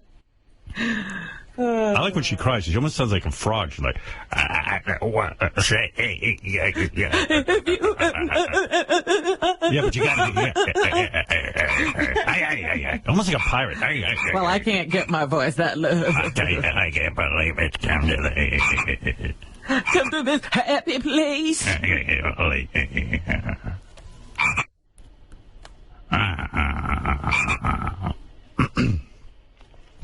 Hey, Jimmy in Raleigh, North Carolina. Losing millions will make you sound like yeah, you bet. That's what she's crying about. Screw the morning. She's crying about the millions, yeah. Yeah, I want to ask you, Howard. I mean, you're going to try to hang out with Seinfeld because he really sounded like he wanted to be friends. Yeah, maybe. I mean, I think you view as friends. Aren't you friends? I think of Jerry as a friend, and I've never really hung out with Jerry all that much, except for on the air or like the few times we've seen each other at different things. But yeah, I feel comfortable with Jerry. I like him a lot. I really do, and I respect him a lot. His new show's really good too. Would you go on his internet show? Yeah, I don't want to go on any shows, but I guess maybe I would. I don't know. I guess. I don't know. He's such at a high level, though, Howard. I mean, that show is, got Letterman and people like that. I mean, I think you would have fun. Yeah, maybe. I don't know. It's a whole day, I think. Got to go, and you got to drive in a car, and I hate being in a car. And you got to go to a place. Yeah, and you got to go drink coffee. And, right. But he's got a lot of good people on there, though. I watched the show, and I'm not funny enough for that show anyway. What are you talking about, man? He's the funniest entertainer of all time. I'm just kidding. Yeah, maybe I would. I don't know. I haven't been asked. After today, that was a fantastic interview. I mean, yeah, he was fun. Things to go better. Jerry was fabulous. 2 great interviews today. Yeah, they were great. There was a great day. Very special. Yeah, we should never do another radio show again. That was as good as it gets. I'm done. I really respect Jerry Seinfeld. You go back and watch his stand-up, all his career.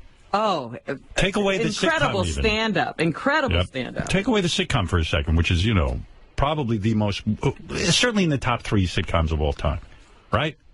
Gotta be, yeah. Right. And I've never seen one where people they know episode after episode, and they quote it like all my dad. the time. I wonder if my dad was listening to Jerry. He probably was. He loves Jerry. Yeah. Way more than he loves me. And because he can quote everything Jerry's ever said. I don't think he can quote anything I've said. Wasn't that how Grillo got into trouble, too? Wasn't he supposed to be taping Jerry Seinfeld? Oh, no. That was Ganji. Oh, yeah, Ganji. Yeah. He was taping Seinfeld, supposedly. I think I told Jerry that story, but I'm not sure I did. I don't know. That is so crazy. My daughter's a teacher.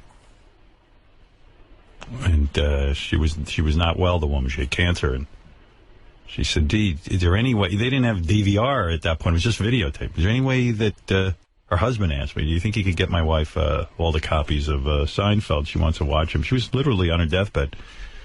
And I asked Angie to tape them. Of course, he sent her a porno. he said, you couldn't write that where anyone would believe it. No. Yeah, he grabbed a porno tape, and the holes were like punched out, and he didn't check his work. And the woman, and by the way, the woman's husband was an ex-priest. Can you fucking imagine this? It couldn't have gone any worse. And this is my daughter's favorite teacher, and I'm this fucking scumbag, and I'm finally doing something nice, and... Oh, my goodness. Oh, my God. It's just mind-boggling that I didn't fire him. That's the punchline. Ganji's here. Yeah. And he says, it's been 20 years. Can it be over? There's nothing better than that story. What are you talking about? It's remarkable. It's remarkable. I mean, who was the first person to find that out, Howard? Who was the first person to find out? I think my ex-wife, she got the call. I forget it. I went down. What was it? You told me this. I remember you telling me the story. It's very vivid. Thank God we found out. That whoever you sent it to, the person's wife, right? The husband. Called your ex-wife. Yeah. And said, is this your idea of a joke? Yeah. And this was the ex-priest. He's the ex-priest. Can you imagine? They thought that you had done it purposely. Yes, they thought this was my idea of a joke. Yes, which made it 100 times worse. I still want to kill myself over it. And how I didn't I'm not laughing at you. You know why I'm the 90... forget it. You know why I'm a sap and a sucker? That I didn't fire him. Well, let me ask you a question. Go ahead. We always talk about second chances. Has the following 20 years meant anything? No. Has it made up for this? No. I'm going to fire him right now. Where is he? Ganji. Fire me already, You're please. fired. You're done. That's it. I did this 22 years ago. And by the way, today's Ganji's birthday, so happy fucking birthday. I know. I'm gold days for this to come up. I mean, you're such a prick. You don't check your work. I learned a valuable lesson. Yeah, mine took us. I know. I'll never forget. I swear to God, I was called into your office. Yeah. You called me into your office. Oh. And this is when you had the basement. Yeah. And you sat me down, and you kind of you had this look of I had stabbed you in the back. Yes. Literally. You did stab, not like you stabbed me in the back. I felt horrible. It was a terrible mistake. Were you mistake. expecting me to fire you? I don't know. Maybe. Yeah. Should have. Maybe you should have. I don't know. I gave you a promotion. I said, let me get him out of my house. I'll put him on that Howard TV. Well, that was the thing. You figured out how to get me out, so I can't get this fucking guy out of here. Yeah. So I promoted him. You made me somebody else's problem after that. What an idiot I was. Look, I've apologized a billion times. Now you're fat and bald. How old are you now today? 43 today. 43. Can you believe it? Old fuck. I know. I mentioned you. How old are you when I hired you? I was 20. 20. When I started as an intern at 20. You've only worked for me your entire life. It's the only job I've ever had. Oh, it's my crazy. God. I should have fired you. I would have done you a favor. You probably would have. That's I right. know. But I love working for you. Yeah. So that's all that counts. Can you fire a guy over something he did 20 years ago? Now I don't know. I don't know where that falls in the legal. I hired. You know why I hired you? World. You had beautiful, luscious hair. Where is that hair? What happened? I've pulled it all out of my head working here. How you doing? You got a girlfriend? Not right this minute. Oh my God! I know. Why? Why is that so tragic? I don't know. You know why? Why? Because I know you want a successful relationship. I do. And you just kind of. I'm not finding anybody I like, and I'm very specific. How can that be? You're so wonderful that there's no one. You realize the secret is no one is perfect. No, absolutely, and that's not what I'm looking for.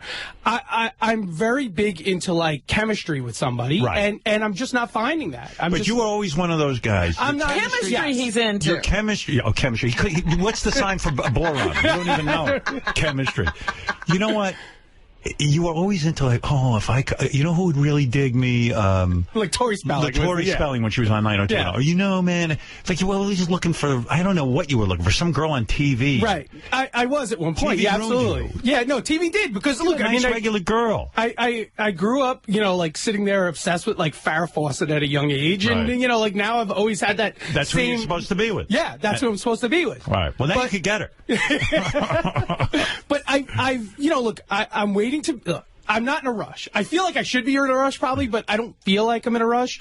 And I'm waiting to meet somebody I like. But now I don't you're want to fat be and bald, too. It's going to be harder. Yeah, no, that throws it. But I am a guy, so that helps. That like, does. You know. You're pleasant-looking guys. Oh, Just, you know, thank you. you could lose a few. No, you're right. You're right. But I just, when it happens, man. I'm not going to be like, I'm not going to be one of those people that's going to be like running around desperate, going, I need to marry anybody. You know what I mean? Just When's to the be last time married. you went on a date? Oh, I've dated and I've hooked up with people. When's the last time you hooked up? A couple months ago. Oh, I don't know. my goodness. Yeah, I know. It's been a little while. I can't imagine the ladies aren't lining up for you. I mean, and then, you know, look, every once in a while I'll meet somebody or I know somebody who might You never like had me. a good rap. That's the problem with you. Like Ronnie. Yeah. Ronnie's got a rap. I mean, you know, on paper, women would look at the two of you and probably go with you, but Ronnie's got an excellent rap. I used to say this. Grillo used to have one of the best raps. For somebody who was not, like, great-looking, he would score the hot, because we used to live together. He had hot-looking girl after hot-looking girl. And he had stitches in his head from hair replacement. I know, but I just didn't have that rap. I don't know. Yeah. I wish I knew. I wish I knew what what that are you doing rap for your was. birthday? Anything special? Just probably, I don't know, maybe going out for drinks. I celebrated this weekend. I'm going to give you an address. I want you to send a tape of Seinfeld to this person. Nowadays you can't do that. You can't make those same mistakes. Right now. Well, happy birthday. Somehow I didn't fire you, and thank you You're for still here. thank you for still being here. For screwing up your life. Yes. Thanks. All right. Very good. What's his name? Ganji. That's right. I even forgot who had done it, but I know the deed it was done. Ganji. I'll never forget. In case you forget, just ask me. Yes, Stephen? Hey, Howard. Hey. The day started off with Baba Booey's horn and then the Blurred Lines parody. But then Larry King. I thought it was a joke when you said he was coming in the studio. No joke. Expecting Sal or Richard. No joke. It was the real Larry. I found it very, very entertaining. I very did, too. Interesting. I had a good day today. I was really quite it was pleased. a good day to come to work. It was a good day. Yeah, the day went fast. In fact, it's 10 o'clock already. I hope I'm as sharp as Larry when I'm his age. Yeah, I don't know how he remembers those stories. That's amazing. All right.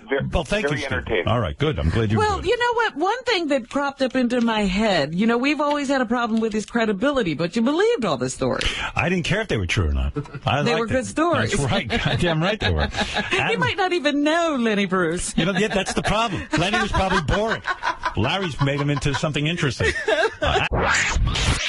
And now back to the Jerry Lewis Telethon. So make that contribution now, because you can make a difference for Jerry's kids. Thank you.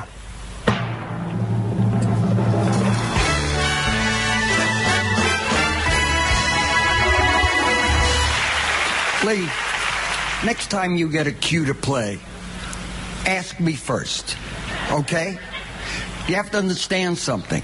I've got people in the booth that have only done this 30 years. So we have to understand that they screw up every once in a while. Okay? Thank you, Lee. I appreciate that very much. The Howard Stern Show.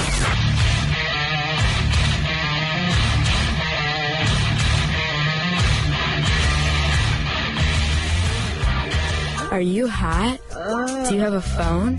One special lady is waiting for you. Hey there. 1555 Ophelia. Guaranteed female. She'll be firm with you. I want salad tossing on a regular basis. She'll role play with you. Have you ever been with a Puerto Rican? She'll take control. I want you to lick my pussy. She'll humiliate you if that's your thing. Things are gonna get weird. I can come in many ways. Pick a pickle. Call 1555 Ophelia. Don't keep this chocolate single waiting. I'm wearing a negligee. Oh, yes. Hi,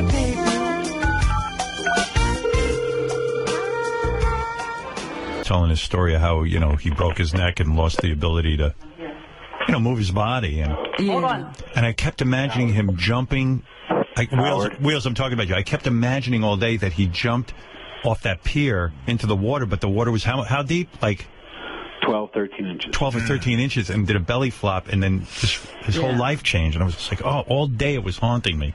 Sorry about that. You know, you make one bad move, and you got to pay the rest of your life. And oftentimes those bad moves are made by very young people, so it's a long stretch of this bad idea. Wheels was 29. Just turned 29, but that's, when I went to the rehab hospital, it's funny how everyone in there is between the age of 18 and 29. Yeah. And the hospital fills up between June and September because a lot of people body surf, they break their neck. Some guy wrote me a letter about why you see white. This guy's like a doctor type. Why you see, remember you described you saw the white, See the white. And everyone says, oh, you see a white light, and he goes, the reason people see a white light upon their death or near-death experience is because the brain is shutting down and preparing to die. The parts of the brain that process color and detail in the things we see are shut down, leaving only the interior lump of the brain above the cerebellum. This part of the brain can only process white, and since it's the last thing left, a light is perceived, but it's not light. It's literally. But everybody's going into that light and having these godlike experiences. Oh, yeah. You start seeing that light. Just know the brain, you're down to that cerebellum area. You don't know much of anything at that point. Right? Poltergeist. Yeah. Go into the lake. Right. Hey. All welcome. All are welcome. No. Run away from the fucking light. That little freak was leading you into the light. Forget it. The reason I called today was because, I watch you on TV, and you always say about how you feel this way, and I see you were dancing this week, and you were laughing hysterical. Everybody was laughing. Oh, I don't see it on our TV.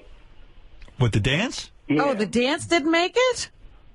Maybe because we can't clear the song, maybe. Is that it, Dougie? Oh. That's what I'm thinking. Off the top of my head. Yeah, because it was that new Robin Thicke song. Yeah, because it's funny. You going to dance with your wife at the wedding? Oh, Jimmy's wedding? Yeah. Yeah, probably. All right. But, I dance real lame, like... He hardly moves. I hardly move. That keeps me safe so no one can goof on me. But, I'll slow dance with my wife. That's no problem. I can do that. And all I do is basically just fucking wrap my arms around her and hug her a bunch. Dude, you could shimmy like Robin Thicke. He don't move. He just looks cool.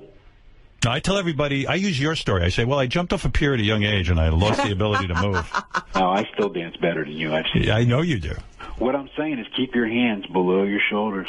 You know what I'm saying? No, those hands go right up with Howard. Oh, you celebrate. Like a woman. America's Got Talent. He jumps up, those hands go up, and he's like... The hands go right Superman. up. Yep. Fly off that stage. Did you see my moon on America's Got Talent?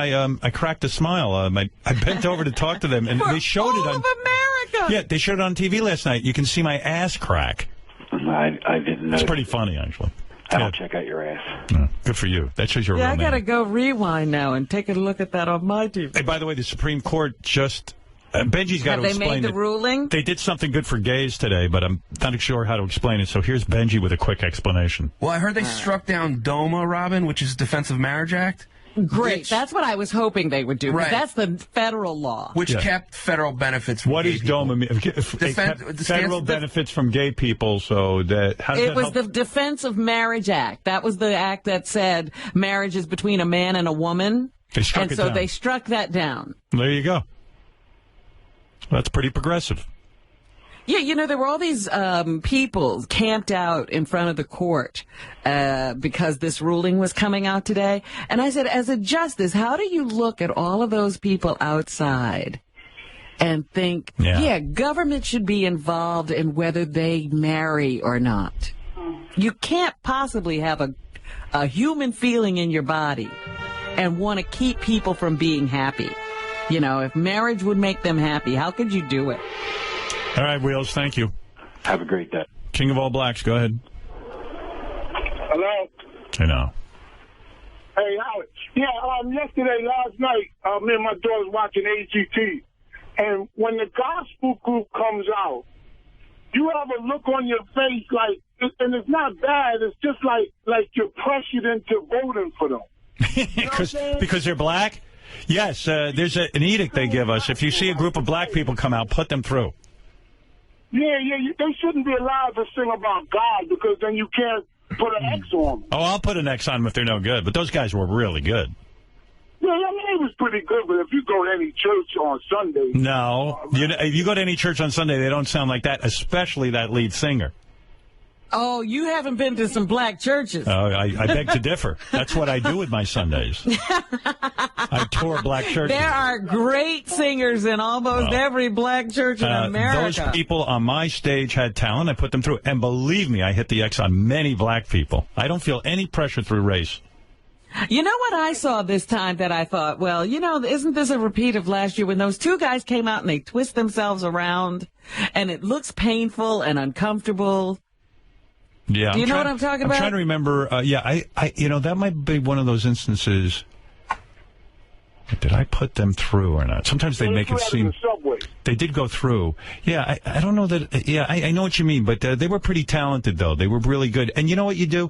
On the first round, you always evaluate: do they have talent? Could they potentially do something? And then when you get a wide margin there. Yeah, like last night, I put through that little girl who screams because I said, well, there is that kind of music, and they could open up a festival and actually perform in front of a lot of people, and people would get a kick out of it. Mm-hmm. But I said to I said to the judges when we were in Vegas, if they come out and do the exact same thing, and it's just that gimmick again, I'm done. So, when I see that twisty stuff and the dance kind of thing, if they're really good at it and they're captivating, I'll put them through. And then the second time, if they do the exact same thing, I take them out.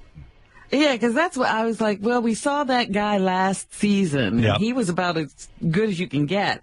And even that got boring after a while when you saw it week after week. So as a judge, you got to say to yourself, well, am I going to put them in that same category? I'm going to give them a second chance. And I give them a second chance. I see. Yeah, that's my philosophy. Let me ask you something else, because we were having a discussion about you last night, me and my boys. Do you have more money than Jay-Z? No, are you kidding? Jay-Z's worth a ton of dough. Jay-Z, he's got like businesses and all kinds of stuff. I never went in for that kind of stuff. He's got several streams of he's income. A businessman. I've got like a salary job, even though it's a great salary. It's still salaried, and the government takes a bunch of dough out. And no, I'm nowhere near that kind of money. So you got more money than David Letterman? I don't know. Maybe. I don't know. I don't know what David Letterman's got. How do I know? But I know Jay-Z's got really big money from what I read in the paper. King, I got to go anyway. We got to do the news. How about Jay Leno? You got more money than him. Oh, my goodness. It's 10-19. Yeah. We got to wrap up. You got more money than him? Oh, okay. I got more money than Jay Leno. Who knows? That's what I want. How would I know that, King? How would I know that? Jay's been making a ton of dough for years. I think sometimes you go home and figure out, who got more money. No, I don't. Yeah, that's what he does. That's what I do. I'm lucky. I'm lucky I got any money. Thank you. He gets out a piece of paper and he starts figuring. Right. Gary, call David Letterman, ask him how much money he has so I can compare. Time for some news. Let's hear one of your songs. The pussy's so tight. The giant boobs are big and brown. Yeah. The pussy's so tight. The giant boobs are big and brown. Pussy's so tight. I can hear a chorus in this. And I'm on a mission. Fuck Robin in every position. Then I'm gonna jizz in her mouth. There's the chorus. The pussy's so tight. The giant boobs are big and brown. All right, Robin. There it is. Thank you, Howard. Get ready for the other music. There it is. Remember my conversation with you? Here it goes. I can't talk over Gary and his trumpet. It's playing his heart out. How can you talk over that? You were saying, remember the position. Remember the position I took, or I was trying to foster, asking the question if Brad Pitt is really a big movie star. Well, of course he is. And more and more people are coming around to my way of thinking. I read an article on Movie Phone this past weekend where they said, it's a lot of smoke and mirrors here. Brad Pitt has never made a movie that has grossed $200 million or more in the United States. Because he's avoided doing the big blockbusters recently. This is the first one, World War Z, where he did like one of these sort of big pictures, Why has he avoided it? Maybe because he can't deliver? Well, the reason the reason he's a big movie star is, first of all, his name is known, his name is bankable, he has a huge following, And he's done many films. But they don't go to the theater to see him. That would make you a movie star. No. If you made records and nobody bought them, would you be a big rock star? But what are you talking about? People might know you. Legends of the Fall was a big movie. Didn't make $200 million. Okay, but it was a big movie. How much did it cost to make? That's the other thing you got to ask. It probably cost a decent penny, and certainly World War Z cost a lot of money. Wasn't he in? Was he in Fight Club? Yes. Okay. Then he did. Look, he's one of those guys in Hollywood. You go, hey, I'm making a movie. If I told you wrote a movie, you'd want Brad Pitt, no? Not necessarily. Okay. Who are the guys who make that kind of money? Well, who's first the top you got guy? Will Smith, although he had the #3 movie this time around. He didn't do so well with his son. But, doesn't matter. He has the most movies Will Smith, that have made over $200 million domestically. Yeah, and he would do Men in Black and stuff like that. Was he in Men in Black? Yeah. Men in Yes. Black. Yeah. But it doesn't matter what he did, Howard. It matters. I'm talking about box office, putting asses in seats. He does that. Come on. Stop it. Brad Pitt is ranked 36th. Well, okay. So that's still a movie star.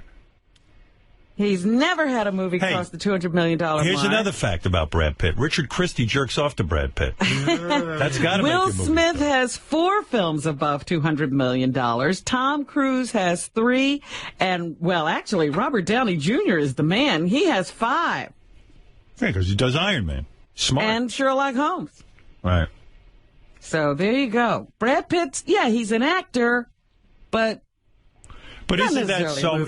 You're looking at it the wrong way. So much of it is also what movies you pick. It's the luck of the draw sometimes. Guy might be a movie star, but he goes in some of the... He also did a whole bunch of these esoteric kind of movies. He did Inglourious Bastards. Wasn't he in that? Yes, he was. Didn't that make money? You got to credit him with some of that. They don't give him credit in the article. There you go. That's the problem. You got the wrong article. Brad Pitt's Maybe a movie they star. consider that an ensemble film. He's a lesser movie star. He's not this box office gigantor that people make him out to be. That is all I was saying. He fucks Angelina Jolie. That's got to make him a movie star. She probably isn't even that great at putting asses in seats. They're famous for being famous. They're more like the Kardashians than they are like Tom Cruise. There you go, Robin. Your all theory, right. You're trying to prove that theory. Howard, time for a big announcement. All right. Fred's game. The selection has been made. Oh, go ahead. Yes.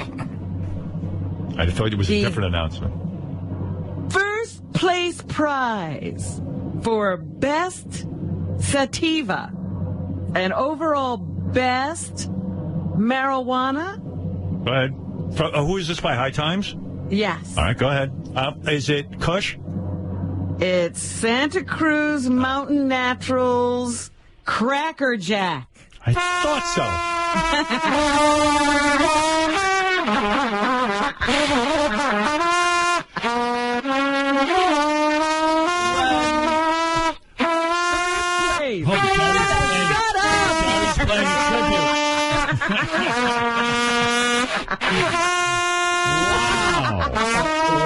Very excited. Gary, stop. All right. Woo. He won. The Cracker Jack won first place in the Best Sativa category. The magazine doesn't say what properties made it the winner, but sativa is the strain, of course, you know, Howard. What is sativa known for? Sativa is known for, kind of getting you up. That's right. It keeps you awake. Yeah, man. How do you know so much? Well, you don't think I don't. You don't think I'm really. You know I'm really the biggest pothead on the planet. That whole I can't smoke pot rap is just to relate to the kids.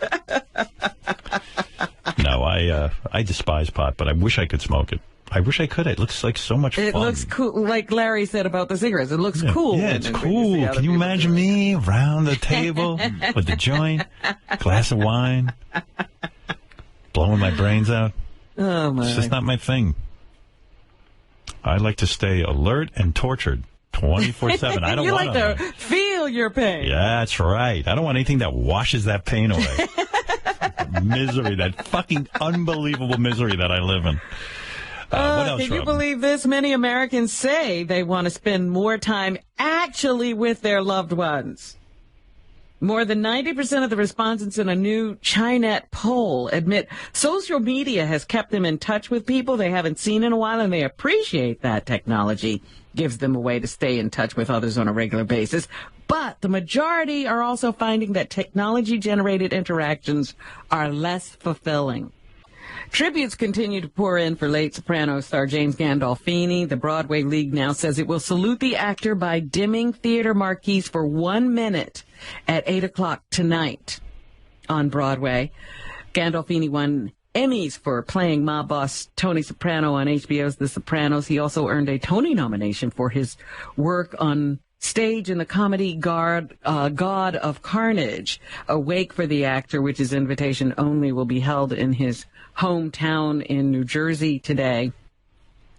And a funeral is planned for tomorrow in New York City at the Cathedral of St. John the Divine.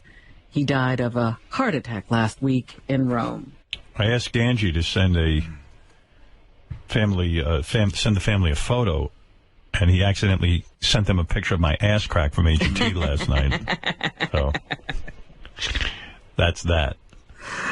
Michael Jackson's oldest son will testify today in his family's megabucks wrongful death lawsuit 4 years and a day after his father's fatal overdose. Prince Michael Jackson is expected to give emotional testimony about what he saw and heard on the days leading up to the tragedy. This is to show the family's damages. Catherine Jackson is suing AEG Live for damages estimated at more than $1 billion, arguing the promoters behind the Michael Jackson This Is It tour put its desires for profits ahead of the singer's health. Yes, Chris. Hey, Howard. How you doing? All right. Wanted to say, if you're going to give JD a lot of airtime, you got to get that guy some public speaking lessons, man. It's painful. That would ruin him. If he learns to speak, you'll never hear from him again. Maybe you can put some compression through his headset. Press his little head. You can put compression in his head. Yes, Ralph.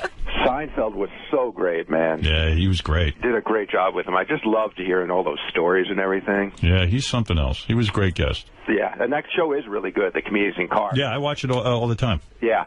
Robin, the reason Brad Pitt doesn't... Here we go. You're in love with him. Listen, I remember you're meeting him. You went gay that night, for sure. Please, I remember you meeting him. You knocked me over to get to him, and he's not a movie star? Like you said that about Harrison? He's a good-looking guy, that's for sure. He's a movie star. Harrison Ford, you're like, oh, Harrison. You knocked me over to get to him. But he doesn't make big action movies. That's why he doesn't have $200 million plus box office. That's exactly right. Thank you, Ralph, for explaining it to me. Well, he's right. Yeah. Brad Pitt makes movies for Brad Pitt. Okay, but he's still a guy who... In other words, he has a certain... he wants to be a serious actor, so he picks films that aren't necessarily the big blockbusters.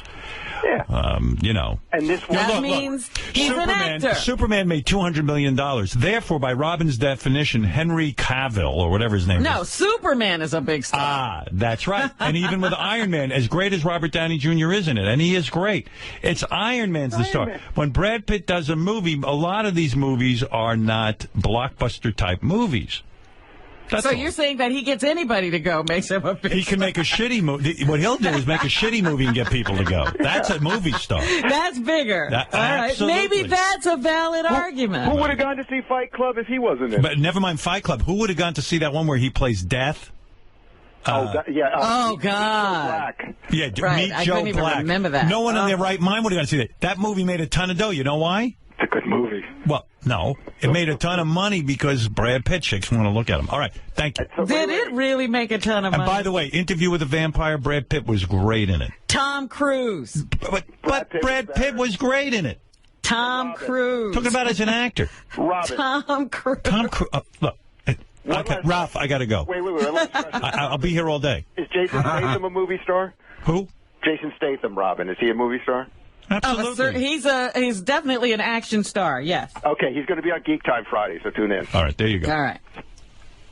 Now, your argument is not right, Robin. No, you made a valid counter-argument. Okay. But I still think I'm right. Oh, I don't think he should be as One as thing big you'll as learn about people. Robin. I've been with Robin a lot of years. Oh, boy. She never backs down. Opinion. No, you never admit when you're wrong. This is my opinion, and I have a certain criteria for what I think a movie star is. Holy moly. You know deep in your heart you want to now say you were wrong. Let's get on to the man who could face prison time for having unlawful sexual contact with an 81-year-old woman. Wow. Pam Russell with the district attorney's office in Jefferson County, Colorado, says Michael Areola. Isn't that what's on the nip? That's what's around it. Michael Areola. He brought this elderly woman to a bar in Edgewater before committing the crimes. How old How old is this dude? How old is he? They don't give me his age here. If he's 81, it's a different kind of story. No, apparently he's not 81. And there were people at the bar that testified during the course of the trial and said that he was aggressively ordering beers for her during the 1 to 2 hour period of time that they were there. These witnesses also had observed her losing her balance and falling into a wall. So basically what they're saying is that he took this 81-year-old woman to a bar to get her drunk so he could have sex with her. Russell says that Areola later drove the woman to her Wheat Ridge home. A few hours later, the woman's granddaughter found Areola and the woman in bed together naked. Ugh. Russell says the victim's son grabbed a gun and told the guy to leave. A jury earlier this week found Areola guilty of unlawful sexual contact, attempted sexual assault of an at-risk adult, and several other charges. What was his defense like? Was it like, hey, man, I would just go, I'm not coming out on an 81-year-old woman. I was just putting her to bed. What are you doing in bed with her, though? Making a squirt. What? I mean, so they're accusing him of rape, but he's probably saying, hey, she's 81 and she's making her own decisions. Right, but he also got her heavily intoxicated before she made that decision, if she made any decision at all.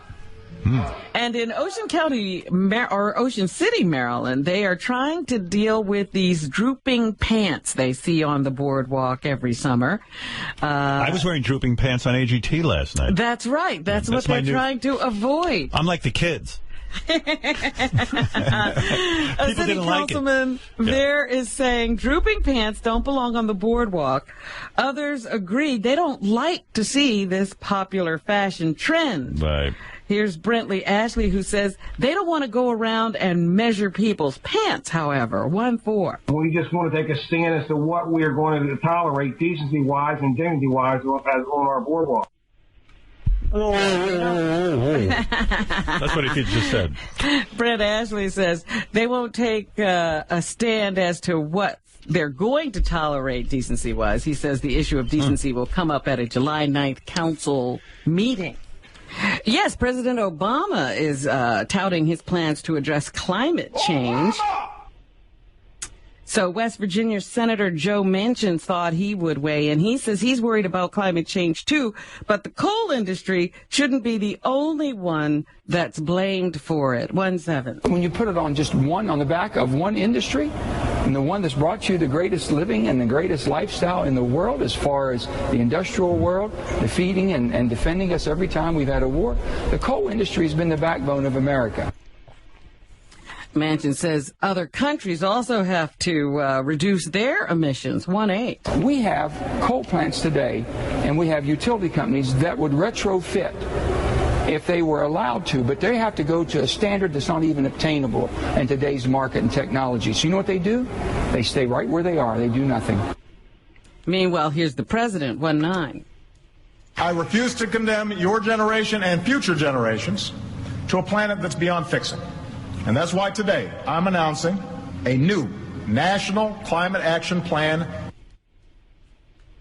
He says there's evidence that global temperatures are on the rise. 1-10. Science, accumulated and reviewed over decades, tells us that our planet is changing in ways that will have profound impacts on all of humankind. It's nice to know that the president still thinks we're at a point where we can remedy this. That we already aren't lost. Meanwhile, the Rolling Stones are addressing the president from their stage. Mick Jagger took on the president and the current controversy over surveillance by the NSA. And when he was at Verizon Center in Washington, D.C., he said this from the stage, 121. I don't think that President Obama is here tonight, but I'm sure he's listening in. I love when these guys talk from the stage. I never know what the hell they're saying. He says, I don't think President Obama is here tonight, but I'm sure he's listening in. I'd be like, shut up and sing Painted Black, you fuck. Monday's concert. I need to get a little political, hold on. If President Obama's listening, I don't want to say, get you or pass that law or whatever listening is. Yeah. That mic is set for singing, not for talking. Shut up.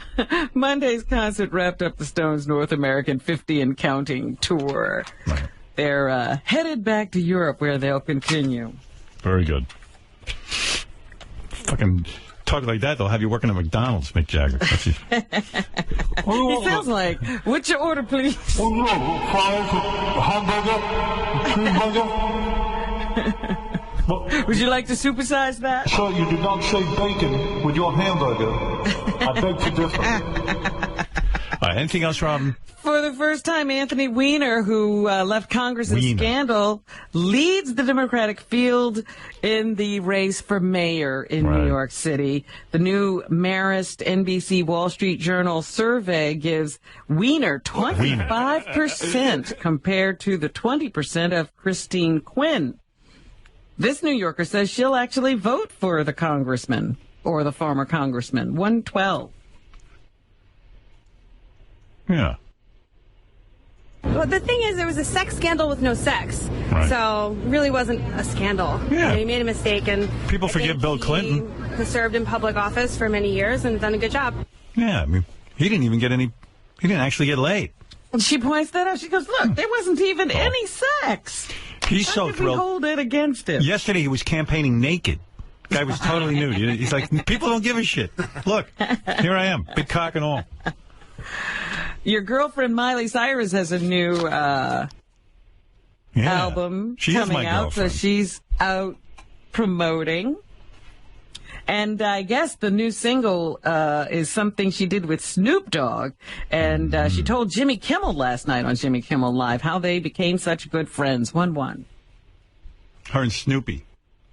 We're very similar. He actually said that. It's just we're just all trying to. That's because he's so high he doesn't even know. Me too. So it's fine. He's out of it. Jimmy hurt himself. He gave himself a black eye. I hope he's all right. He's got a wedding. I don't know how he did that. He opened the car door into his eye. That's an awful bad hit on yourself. Oh, yeah. And, you know, this is a move you might want to check. Miley Cyrus says she's hired one of her fans to be a personal assistant for her over the summer. 1-2. Didn't Spade do that? Yeah, it didn't work out so well for him. She's actually flying out here and staying with my mom this summer. She's going to work for me for the summer. Why? Because, let me tell you, I never know. I don't know if this works with you, but no one tells me anything. I'm the last to know everything. I'm the only one. I didn't even know about a schedule today. Needs an assistant. So she's getting a fan to do that. Think that's how it'll end up? All right. Good luck to her. Right. Miley Cyrus. That's what's happening. Thank you, Robin. For Sal Governale information, go to horsetoothjackass.com. To book Richard Christie, go to richardchristie.com. Get Benji's song Online Sweetheart on iTunes or go to beautifulgaymusic.com.